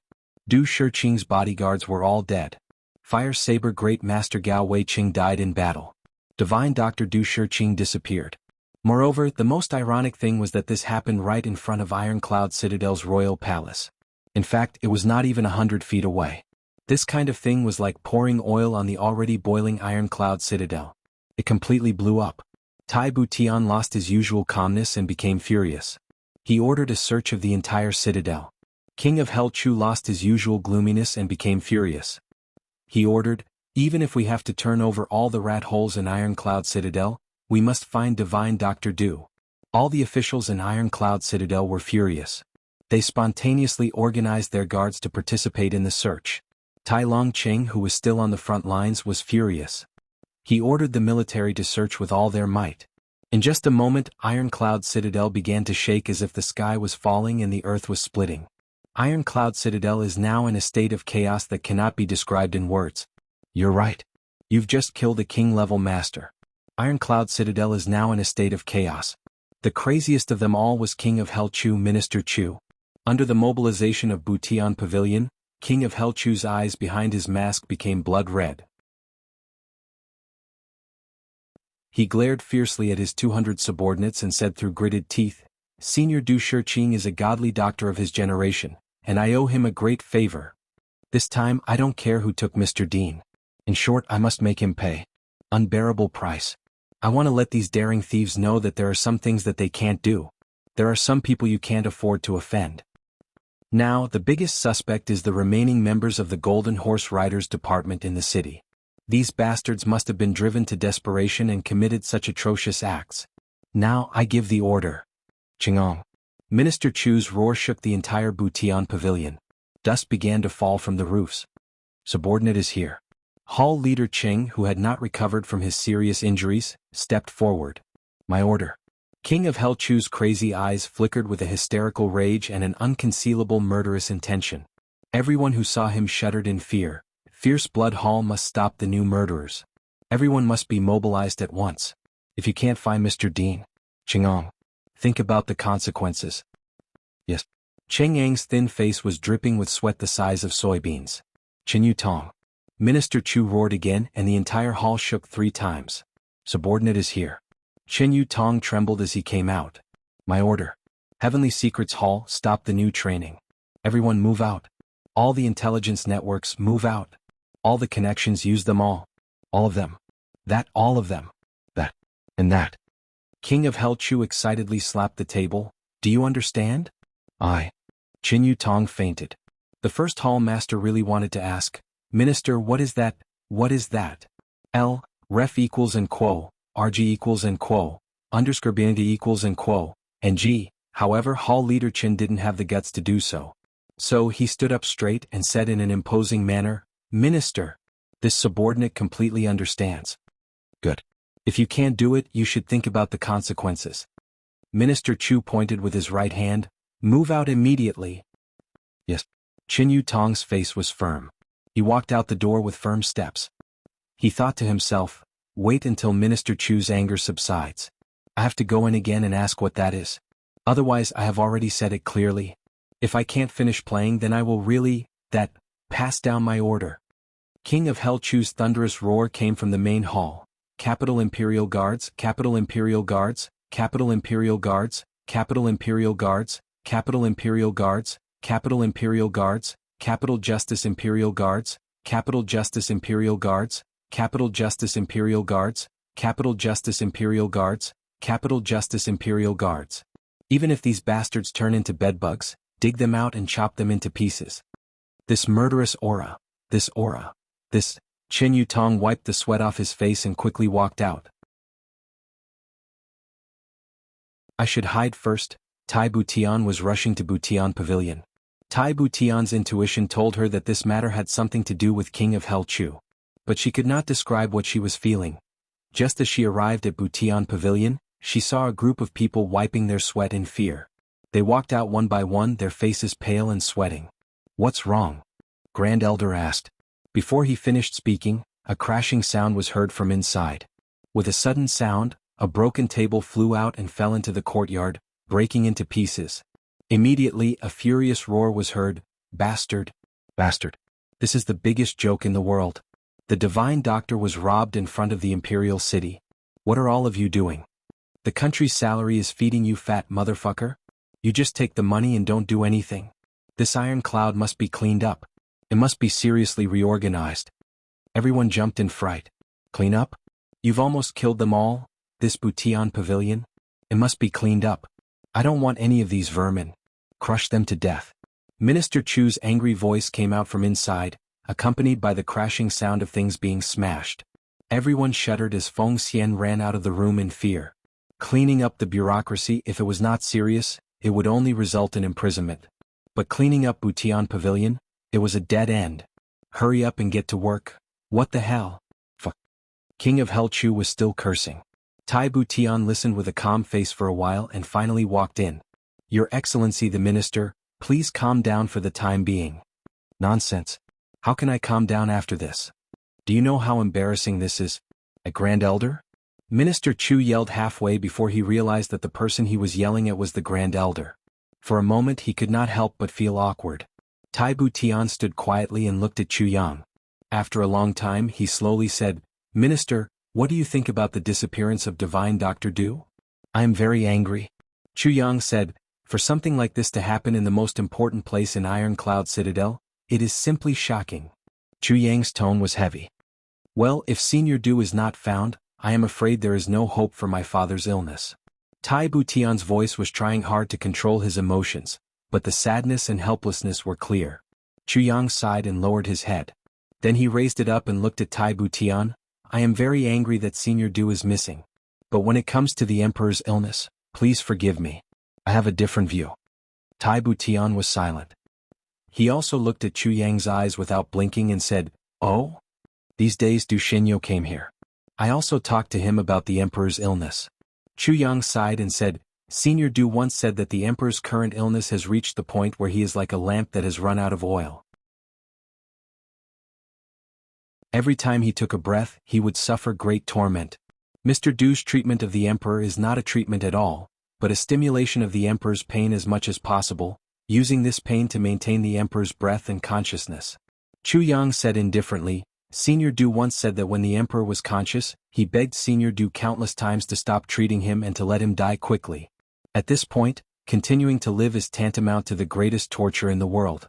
At this time, if you forcefully keep him alive out of filial piety, it is no longer filial piety, it is making him beg for death. Don't say any more. Tai Butian suddenly shut her eyes tightly and let out a shrill roar. His chest rose and fell rapidly. After a long time, 2 clear tears flowed from his eyes, slid down his cheeks and dripped to the ground. He did not wipe them away. How can I not know what you are saying? Every time I see my father struggling in pain, how can I feel good in my heart? Tai Butian murmured, Don't I know that my father is living a life worse than death? Don't I know that he yearns to end his life immediately? My father was originally a hero of the world, but now he doesn't even have the strength to end his life with his own hands. How sad is this for a hero? Tai Butian wiped his tears fiercely and suddenly said in a low voice, But have you ever thought about me? You're tuning in to the Han Li's Wuxia Adventures YouTube channel. We're so grateful for your support and don't forget to subscribe to join us on this incredible journey through captivating stories. Your generosity through donations truly makes a world of difference, as it's the primary source of revenue that allows me to expand and enhance this channel for you. Thank you from the bottom of my heart for being a part of this adventure.